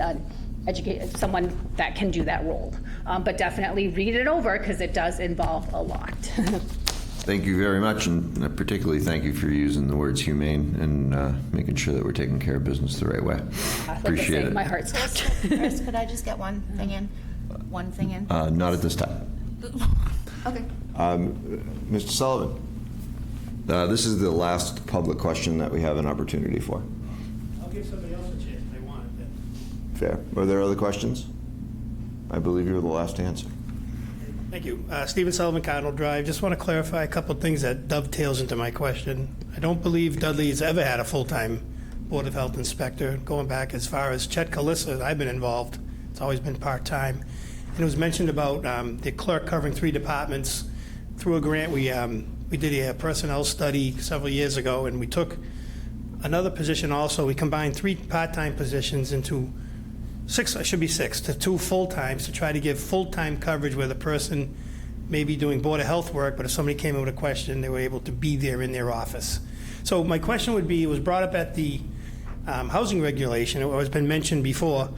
As a Board of Health member, how would you make sure your fees for like applications and or violations can't be interpreted to be like punitive to the point where people come forward like they did at the housing regulation when they said, is he trying to fund his job through writing fees and tickets? So how would you even fight that perception, not saying that your tickets do generate revenue to cover the job? Thank you for the question. Ms. Kaufman? Well, I do know we have online portal for fees, and I'm trying to think what else you would pay money. It's online. So it's obviously being tracked, and I would have to look up exactly where it goes. But it's clearly not paying for the health agent. I can tell you that with about 100% surety right now. Those accounts are completely separate. I mean, we would find that in the audit in 2 seconds. So I would need to do a little bit more research to figure out exactly where these online fees are going, into which account, but it's not to pay for the health agent. Ms. Durgan? Honestly, there's rules and regulations to writing fines. The Board of Health needs to follow those. They're very strict guidelines on how it's properly done. So I feel that it needs to be followed to the law. And I know that in the past it has not, know from personal experience, but it really needs to be done appropriately. It needs to have the correct paper trail. It needs to be done legally. So that's the big thing that I want to oversee and make sure that it is being done legally. It's not being done as a scare tactic to people or as a punishment to them. It needs to be done by the book and by the codes.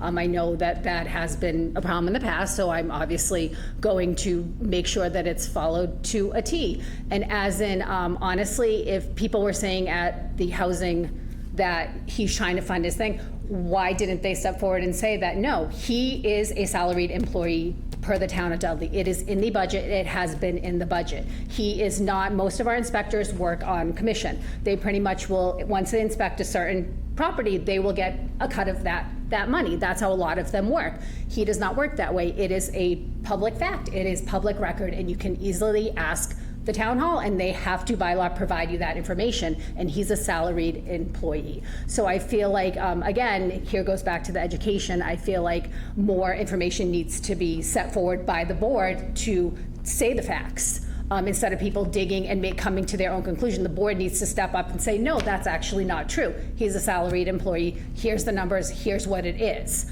And I feel like it doesn't always happen. And that's where the conclusions and that's where the misguidance come in. The facts need to be stated, and it needs to be stated by the board members. And that's where I want to make sure that the facts are out there. Like I say, anyone can go and you can ask for his contract. You can ask for Mr. Ruta's contract. You can actually go and put in a public request for Mr. Ruta's contract, and by state law, you will receive it. All right. So it's very easy to find. I'm going to hold the Sorry. time there. Thank you. Mr. Zakowski. I do believe that there's a lot of parts here. The part-time agents that we've always had were paid by invoice through a selectmen's meeting. They were independent contractors, if you will. I do know the full-time agent that we have now is, as you just said, in payroll. So he was he was brought in through human resources as an employee of the town. As far as the administrative assistant for the Board of Health, the building department, I think she's in zoning as well. She is inspectional services. That is what the role that Amanda serves. She is the clerk of inspectional services. She is not dedicated to the Board of Health. Previously, they had a 10-hour job for Board of Health. I filled it. I did it for about a year. It was a busy job, but they decided that those roles should all be brought in together as an inspectional services, which made perfect sense. All the computers were linked together so she can work from one space in one office. As far as fees for permitting, those go into a general fund. As far as I know, they're submitted through the accounting office once a week as they enter the office. So they do not pay the agent. And this is the first time that the town has had a full-time health agent, and I think it is a huge improvement over previous contracted agents. Thank you all very much for the questions, as well as the questions from our audience members. We'll move into our closing remarks. You've done a wonderful job educating the public to this point in terms of your candidacy. Ms. Kaufman, 3 minutes to share final thoughts on your candidacy. All right, well, thank you again for coming out, and thank you to the moderator. To summarize my qualifications, I'm a 34-year resident of town. I'm a licensed and registered pharmacist with a strong public health background. I'm a leader, but I also know how to work as a part of a team, and I know that good leaders listen to people. I'm a researcher and extremely detail-oriented. I'm committed to learning about issues coming before the board so that I am prepared ahead of time and can make informed decisions. Watching past Board of Health meetings back to October gives me a good grasp of the issues and some ideas for solving them. I've been proactive in finding a solution to noise issues in town by asking for objective measurements so we can have a noise ordinance. I've been sharing my research with Chief and our health agent. We do not currently have a noise ordinance in Dudley, but there's lots of good information out there and a template to download for a draft ordinance. Noise ordinances are done by the Board of Health, and this is something that I would like to continue when I'm elected. I have a campaign Facebook page and an Instagram page. You can find me at Monica Kaufman for Dudley Board of Health or at Kaufman BOH on Instagram. I had 2 listening sessions at the library to have folks come down and talk to me and let me know what their issues were with the BOH. And I was at the Grange on Saturday in the rain at Plant Hop meeting residents. I've been to the Board of Health, our Board of Selectmen, town meeting, and last night's Board of Health meeting. I have a letter to the editor in Friday's Webster Times. You've seen my yard signs around town. I've been posting regularly on the Facebook forum for the town. I've been working extremely hard. I have been working extremely hard to get elected, and I'm sure that Dudley residents will make an informed decision to vote for me on June 10th. Thank you. Thank you very much. Ms. Durgan. I guess, we run every year, and it's true. We do every year. And even my own kid said to me a few weeks ago, and he's like, Mom, why do we even bother running? You guys don't get elected. And I said to my kid, I said, if you want change, be the change. And of course, they laugh at me and tell me I'm corny, which it's true. But we think this town is amazing, and we want to help it move forward. There's a lot of things that can be improved, and we need to work forward and improve. I feel like if we can get new people in our government, that means that we're going to get new ideas. We're going to get new perspectives. We're going to be able to move forward, and that's what I feel like Dudley needs. There's a lot of problems in town, and if you're not happy about it, then get involved. And that's what me and my husband try to do. We try to get involved. We want change, and we want transparency. There's a lot of things that can be done better, and that's what we want to be a part of. This town is amazing, and we do have some great leaders, but it's also time to get new leaders in. It's also time to take that risk and vote somebody new in, and let's see what they can do. So that's, why we run, because we truly believe in this town and we want to make it a better place. And like I tell my kids, you want change, you be the change, because we're not going to get change by sitting at home yelling at the TV or yelling at Facebook. You need to get involved. You need to get out there. There's a lot of lies about me and my family, my husband, and unfortunately they're lies. And it doesn't bother us because at the end of the day, we know who we are and we know what we are about.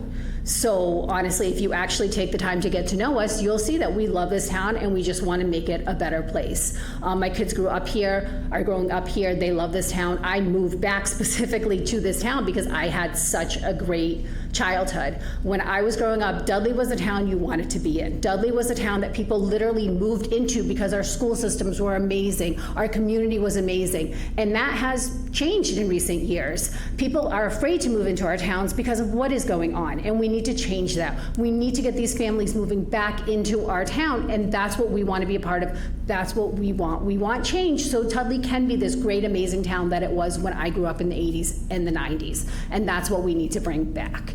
And again, take a chance on the new guy. Try it out. And honestly, I always laugh and I say, if I don't get in, there's always next year. So you'll see me again on the ballot. I'm going to continue to run. My kids and my youngest is 8 years old. We are going to be in the town for the next 10 years minimal. So you know what? We'll keep running. We'll keep trying because we really do believe in this town and we believe in the people. And the people are amazing. I just feel like we just need a little help and that's what we want to do. So thank you. Brilliant. Thank you very much. Mr. Zukowski. So there's always next year. That was a good statement, actually. I kind of liked it. For us, there is. Because you know what? I'd be proud to serve with either one of you, and Roberta, of course. But why am I looking to be back on the Board of Health? I have a history of volunteering. I have a history of volunteering with the Lions Club back in the early 2000s. And once I adopted my two children, I went to volunteering with the Cub Scouts and my church, and I became a member of the community before I even lived here. I lived in Southbridge, and I brought my kids to Dudley for Cub Scouts because I said, you know what, in the next few years, we're moving to Dudley. I need my kids to be part of this community so that when we move here, they already have a footing. So I joined the Cub Scouts with my kids, and then more over into the Boy Scouts, which are having a yard sale this weekend at UTAG if anyone wants to go buy some stuff.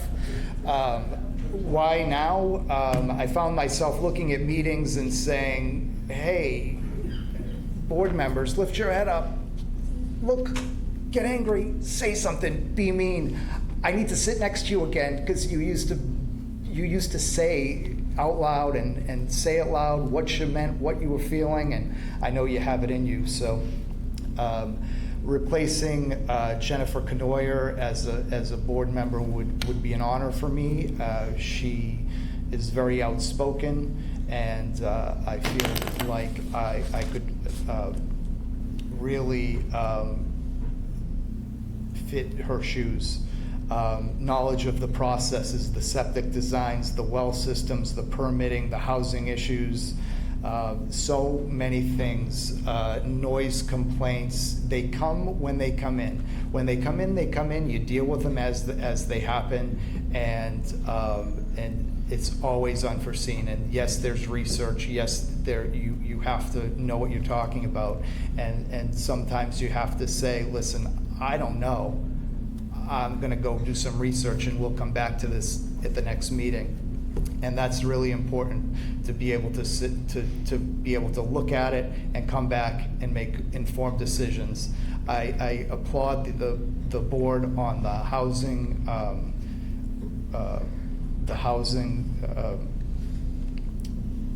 regulations that they came up with and reduced down to just dealing with people with previous issues.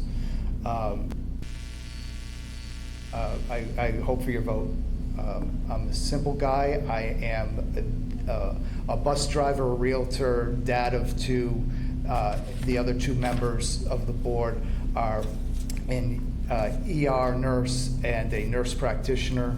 So the medical's covered and the everyday guy is covered, and I can serve you well. and I'll listen to you and hear you. Thank you. Thank you very much, Mr. Zakowski, Ms. Durgan, and Ms. Kaufman. Wonderful job. Remember, the voting for the Board of Health, there is one open seat, and all three of our candidates are certainly available for additional questions should you have any. Thank you very much.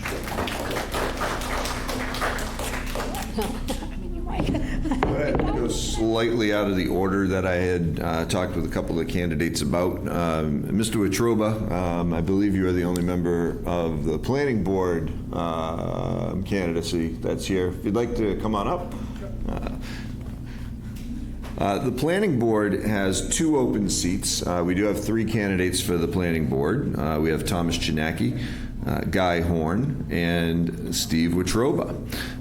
Steve is here this evening, so we'll give Steve an opportunity to share and interact with our audience about his candidacy. And as a reminder, again, the planning board does have two open seats with three candidates. Welcome, Steve. Thank you. I'd like to give you the opportunity to introduce yourself to the public and share why it is you're looking for a seat on the planning board. Sure. Good evening, everybody. Many of you already know me. For those of you who don't, my name is Steve Wetruba. I'm a lifelong resident here in the town of Dudley. I'm a former planning board member, and I am running to get back on the planning board. I've left some things undone, and I'd like to get back on the board and focus on some of those issues. I'd be happy to expand on that if you'd like to hear about it. I learned a lot being on the planning board, and I still have a lot to learn. I think I would work well with everybody on the board currently. That being said, I think we've got a lot of challenges ahead as a small town. We're growing. Housing, I'm also a real estate agent, so I follow the housing market. I follow what's happening with housing. Housing is a big issue, the lack of housing. And people are looking at Dudley, and they're looking hard, and they're thinking about coming here, and they're thinking about building expensive homes. And it's very important that we have a planning board that is looking to the future, but at the same time is cognitive of our history in town, our small town feel, so to speak. Keeping the character of the small town intact, I guess, is one of my main concerns. And at the same time, being open to growth, because as we know, we would like to be able to grow the tax base to help with real estate taxes. So I guess that's going to be it for my opening statement. So I don't know if, Mr. Monomer, did you have any prepared questions for me? Or? Oh, I do. Oh, you do? All right. All right. Let's go. All right. Well, thanks very much for your entering into the candidacy and your willingness to return to the board. You mentioned ideas about unfinished business that you have as a planning board member, work that you'd like to continue. Focus in on one or two of those in the 2 minutes of allotted time, and go ahead and explain what it is you hope to accomplish. So I guess one of the things that comes to mind right off the top of my head, because it was actually mentioned during the selectmen's part of the meeting earlier tonight, there was a mention of the sidewalks that were installed on Mason Road. And I don't think a lot of the people in town actually realize what a big part that the town planner, Bill Scanlon, and the planning board at the time that I was on that planning board at that time, how that was integral in that actually coming to fruition. So there was some misinformation about that, and I think that was pretty much addressed earlier tonight. I think Selectman Sullivan mentioned that was grant money, so that didn't cost us one dime. And you know, even after we got the sidewalks done on Mason Road, there were complaints. There were people that said, well, why didn't you take that money and spend it somewhere else? Well, that was actually part of a program called the Complete Streets Initiative, and that came to us through the Central Mass Regional Planning Commission. So because of the type of program that it was, there's only certain things you can spend that money on. And so we actually, the planning board, we sat down and we looked at, well, where could we prioritize the need for sidewalks or improvements to intersections in town? And I remember at the time, we were looking at the intersection of Ramshorn Road, that crazy intersection, we all know it, where Ramshorn comes up, and we've got that split, the Y, and there's 3 stop signs there, and you're coming up at a hill, it's not great visibility, there's a curve right there, and you've got Shepherd Hill right around the corner, and right down the hill, the sidewalks are there. But they stopped there. So you have a situation where, like, students that are running, track and field students, and are running up that road and they're coming around that corner, it's not a great intersection. So that's what we wanted to prioritize at the time. But we were up against the deadline, and it was one of those situations where we could either get the engineering, we couldn't get the engineering done in time for that program. So what we did was we took one of the things that was lower on the list, which was sidewalks on Mason Road. As luck would have it, they were already doing work on Mason Road. Ty and Bond had already done the engineering for the sewer and water on Mason Road. So we could use that engineering for our grant application, and that's how we were able to take advantage of it that particular year. And the reason why the sidewalks stopped where they stopped is because it was X amount of dollars we had in the grant, and we had enough to build sidewalks up to that point, and they stopped there. Ultimately, I would like to see those sidewalks continue up Mason Road. It would be nice if they could tie into the sidewalks that eventually go up to Shepherd Hill, and then again, that intersection I was talking about. So that's part of what I was talking about. Oh, wrap up. I'm not even looking at that. It's all right. We've got no one else sitting next to you for time. Yeah, that's true. Okay, but everybody probably wants to move on, so. We will. Next question. So I do remember driving as when I was younger with only one stop sign at that intersection. Yes. And the work I did as middle school principal with Department of Transportation and Safer Routes to Schools really identified the sidewalks at Mason Road as an important upgrade that was needed. They're done. And then the continuation of Ramshorn Road, because we talked and we looked at the co-curricular activities that the kids had. So thanks to the planning board for the work. That's going to continue on that without a doubt for the kids in the town and the adults as well. Thinking about the planning board and economic development, what do you feel are the key recommendations for how the planning board can help impact economic development in town? Well, again, getting back to something that was brought up a couple of times earlier this evening, Stevens Linen Mill. The special permit for the Stevens Linen Mill, I was a member of the planning board at the time when that came before us. And I know it was very near and dear to myself and several of the other members that we had some sort of commercial stores or something in there that it wasn't, we wanted it to be not just all residential. And we kind of pushed for that, and the best that I think came out of that was the possibility of something along the line of, I believe it was described at the time as a tap room. And then it became, well, they would have a venue there, that they would have some sort of a hall that they could rent out for weddings and things like that. But as far as like a full-time restaurant going in there, very difficult. And when you look at the state of commercial real estate right now, it's pretty clear why the developers aren't doing that, because it's not a case of build it and they will come. It doesn't make any sense for them to put in a bunch of storefronts if nobody's willing to get in there. I mean, right now you've got a situation where a lot of these commercial buildings, they're looking at converting them to residential because that's where they really need it. So then we shifted the focus to, well, what else could you do? Well, if we can't get the commercial in there, let's get some moderate income. And I want to make it clear, we're not talking about, moderate income is not low income. Moderate income, the definition is kind of interesting. It's a percentage of the median income. And if you look at the median income in the town of Dudley, it's pretty high. So many of you may actually qualify as moderate income and not realize it. If you've been in your house in Dudley for over 30 years, there's a good possibility that you're actually qualified as moderate income. So we said we want 10% of that housing that's going to be in that mill complex to be moderate income. They were happy with that because that helped them, I think, with other grants or whatever it is that they're going for.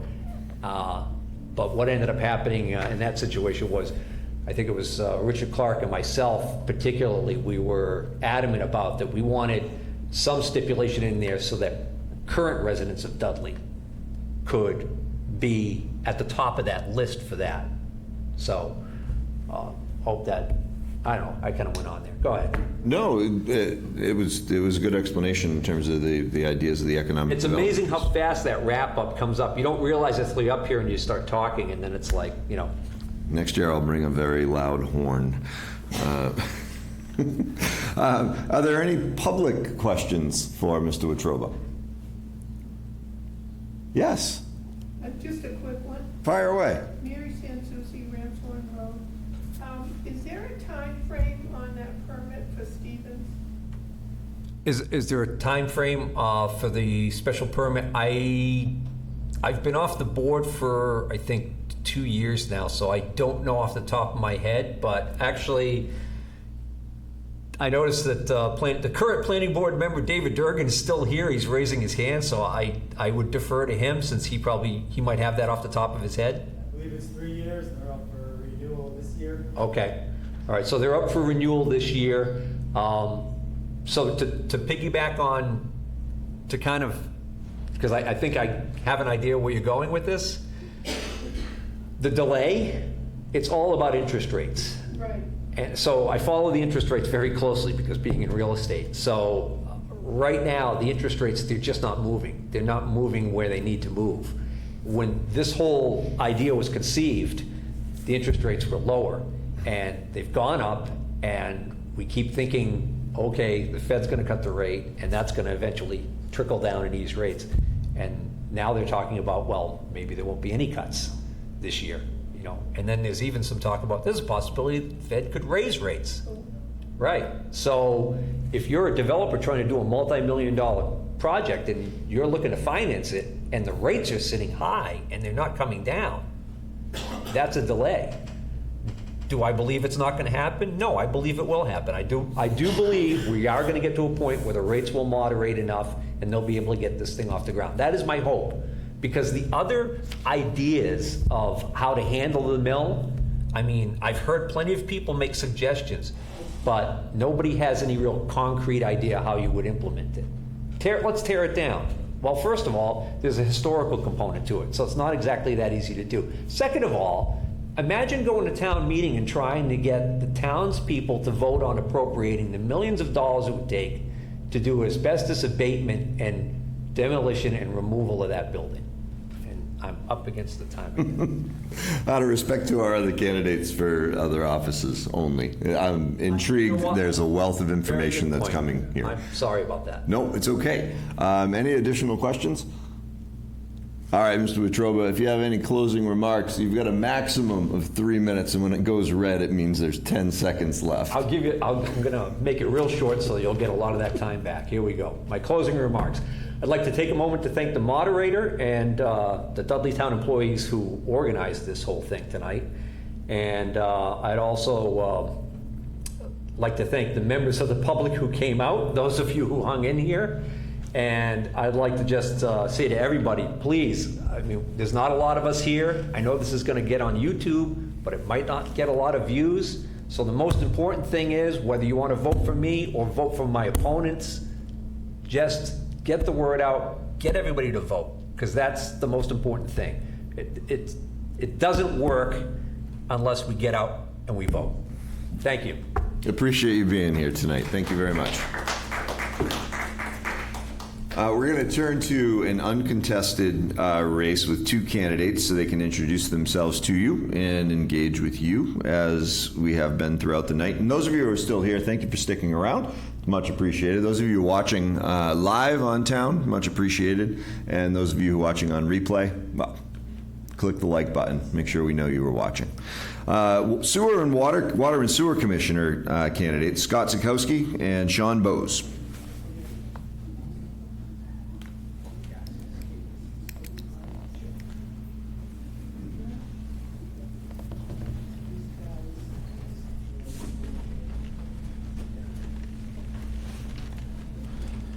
Gentlemen, welcome.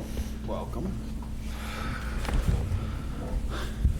So what I'd like to do is give you each an opportunity to introduce yourselves to the public, share a little bit about your candidacy and yourself so they are making informed decisions and not writing someone else in.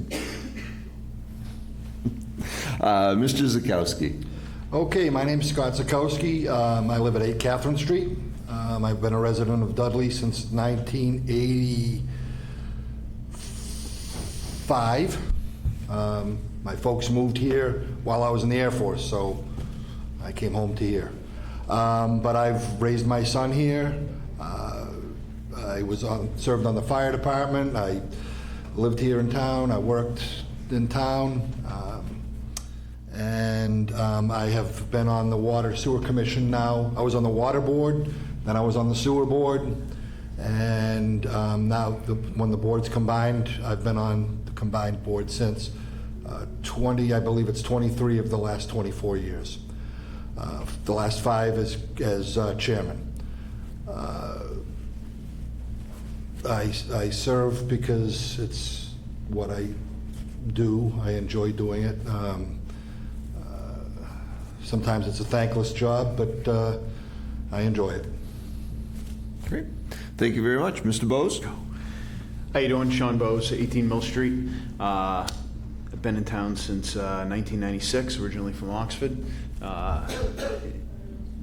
Basically, I'm here because I think my wife wants me to not be at the house as much now that I'm not volunteering for basketball and scouts and all the other fun stuff in town.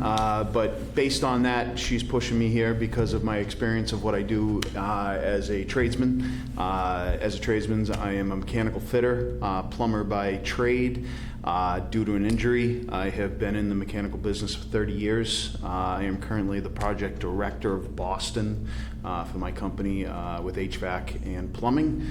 I've got plenty of experience in that field, from estimation to project management to senior project management. So it's kind of the world I live in. So it's a new little avenue for me to go, and hopefully the experience that I bring to the table will benefit all the townspeople and the department itself.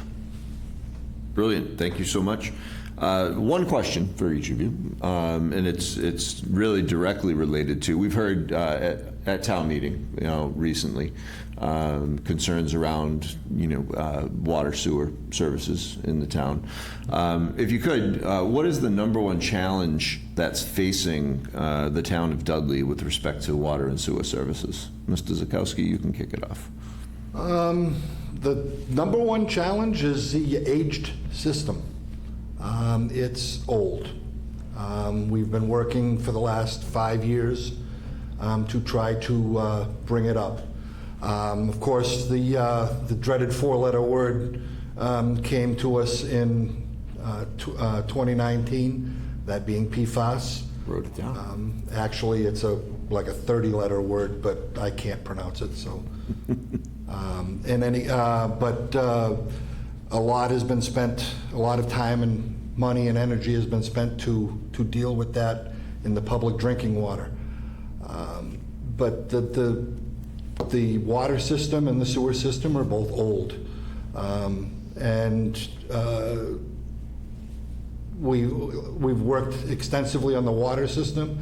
We've got a project coming up on the sewer to deal with a long-standing issue of backups down around what is now Marty's in West Main Street. But dealing with that and doing it all in a way that the budget can sustain. 100% of what the Water and Sewer Commission does is funded by the rates that are paid by the users. So if we have to spend money, that money that's spent has to come from somewhere. And the only place we have to go for that is the folks who are buying the water and sewer system services from us. And I'm getting the wrap up, so. So, Mr. Bose, if you don't have an additional challenge that's facing the water sewer, just let me know, and I've got kind of a tangential question that'll be appropriate for you. Sure. Want to go with that one? All right. So, considering that the age of the system exists, and there's been some discussion about economic development and stimulus, for need for infrastructure upgrades. What are some ideas that you might have, or an idea that you have, given the time, to help us navigate the conversation? To help the system, I mean, just from my own experience with estimation and understanding of mechanical systems, it's how you purchase things, how you go about, that entire process. What can we do better purchasing-wise? What can we do better contract-wise?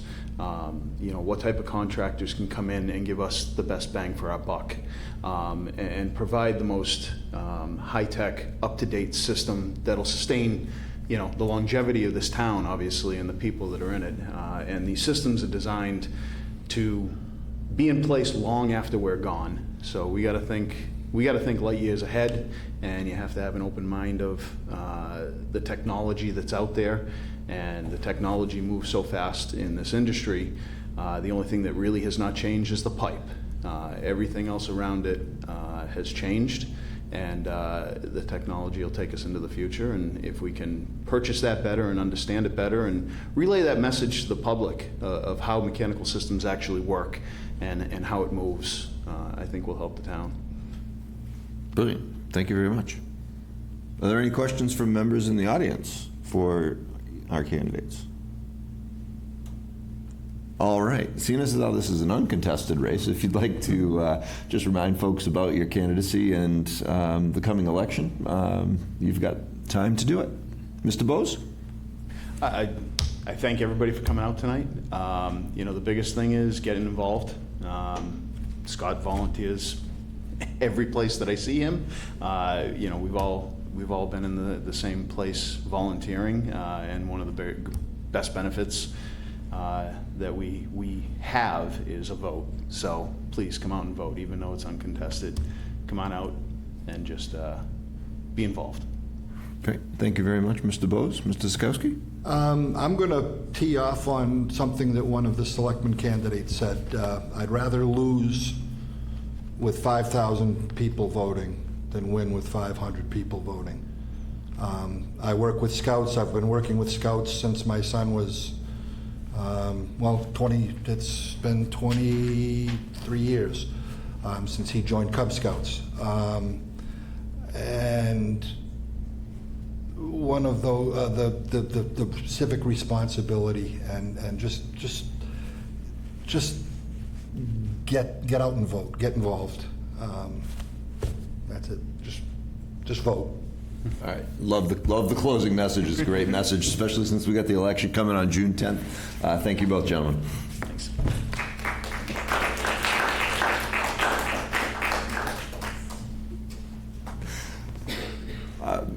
School committee. Mrs. Carmignani. Hi, Mary.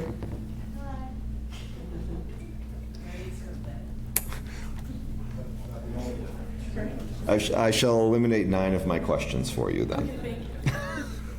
I appreciate that, Joe. Sure. Where did you want me to sit? Right in the center. Okay. Really, anywhere you're comfortable. Okay, thanks. The school committee seat that is up is a 3-year seat. It is being contested only by Mrs. Carmignani, an incumbent member and chair of the DCRSD school committee. So welcome, Ms. Carmignani.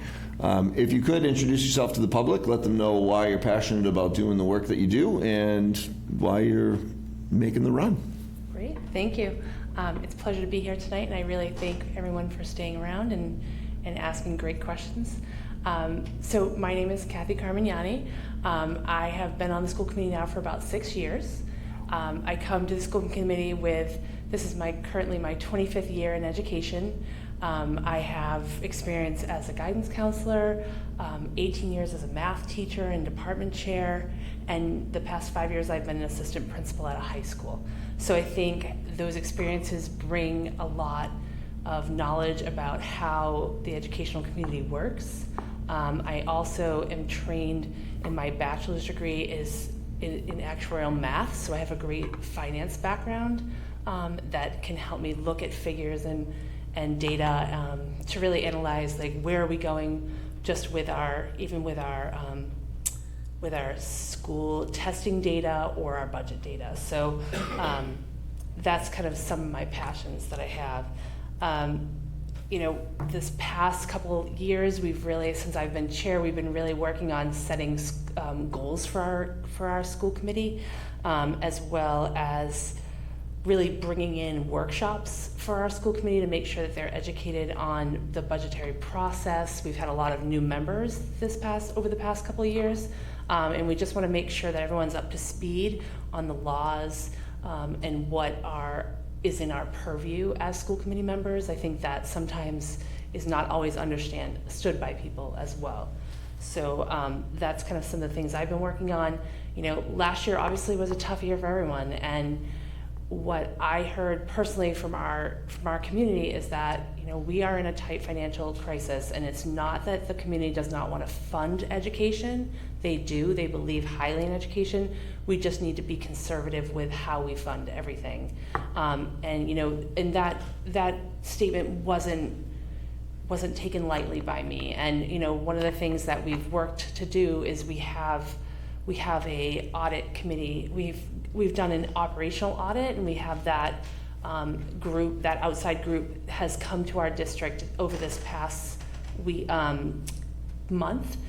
They'll be reporting out to us on June 26th, and that is an operational audit. And then we have a financial audit coming in the fall from the Department of Revenue.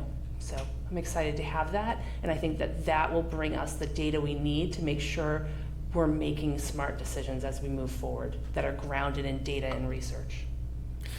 You actually answered a significant portion of the question that I was going to ask you.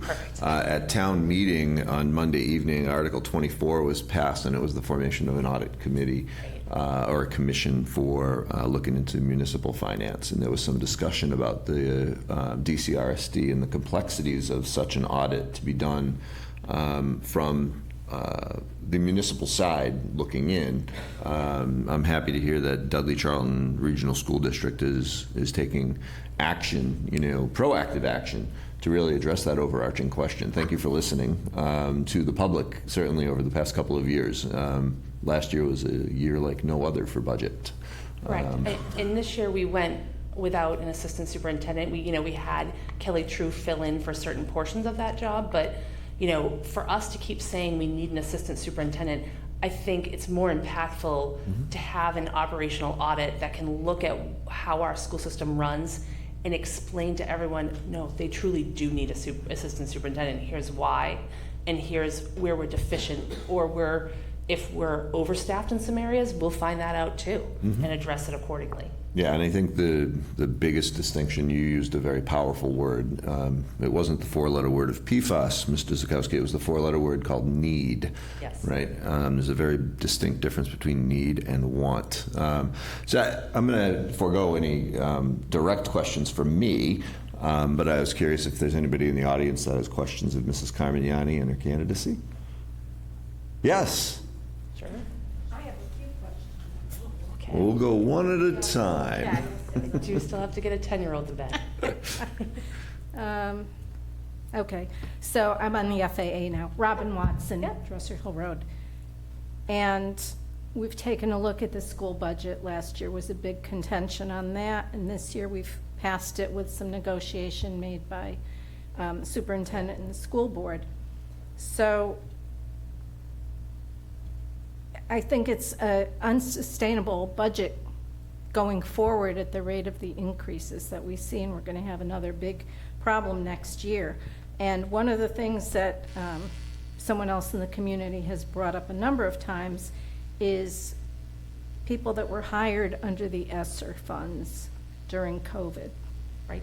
And I think some of those, and I could be wrong about this, I think some of those are adjustment counselors. Correct. Is that a position that existed before COVID? No, we did have a certain level of adjustment counselors staff at the school system. Prior to COVID? Prior to COVID, Okay. yes. Okay. And And that is mandated in students' IEPs as well. That part of their educational plans mandate that they have counseling services from an adjustment counselor or school psychologist. So that's something that we're mandated to have. okay. And my two other quick questions.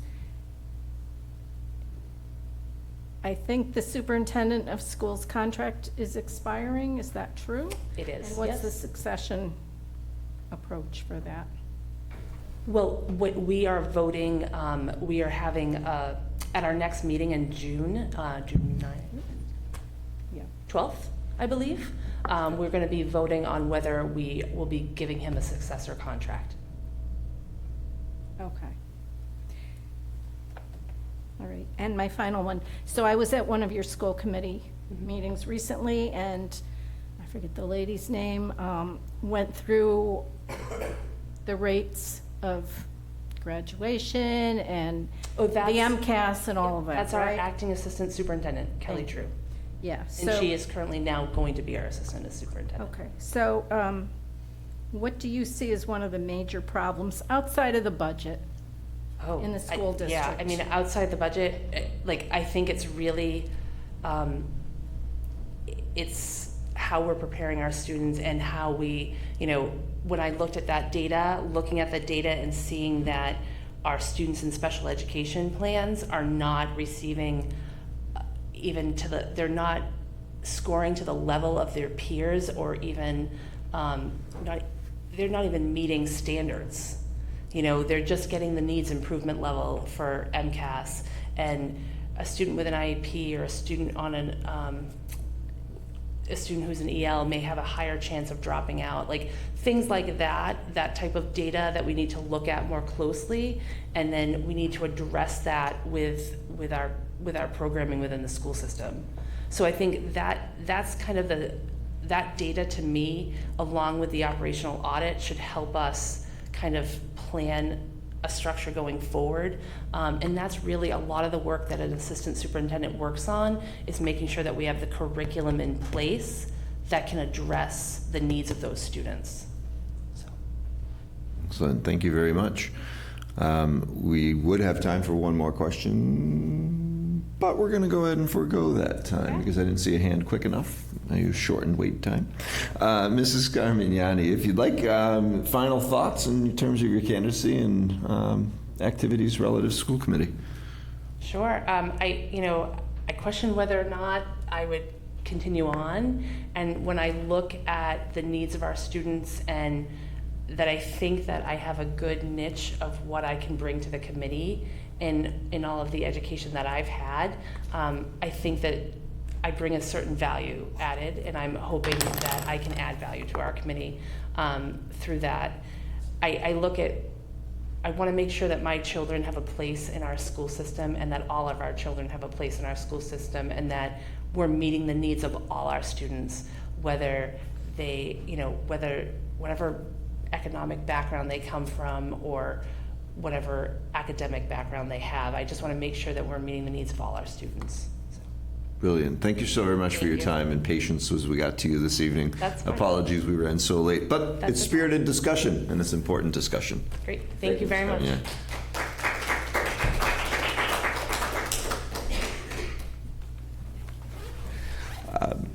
Just so I understand, there are no members of library trustees in the room, candidates, and no, I didn't see Mrs. Simzak, so we know she's not here. All right, our final candidate for this evening, it's an uncontested race for treasurer-collector, Mr. Richard Carmignani.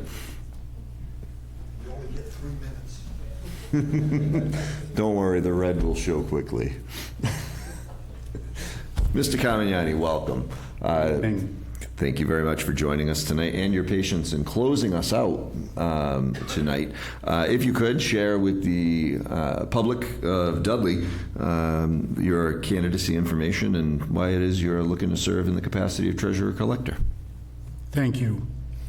Rich Carmignani, been here for 22 years. We'll start at the beginning in 2000. Jim Whitney, the moderator, put the hurt on me, and I was on the finance committee for 2 years. From then I became treasurer. In 2012 it became treasurer collector, and since then I consider it a success. Prior to coming to the town of Dudley, class of 1992, I got a BA from St. Anselm College in business. Proud to be a Bison. Nichols MBA 2001. Again, the 2 years on the FAA. If you want to go down the private side, across the street is St. Andrew Bobola Parish, soon to be the National Shrine. I have been there all of my life.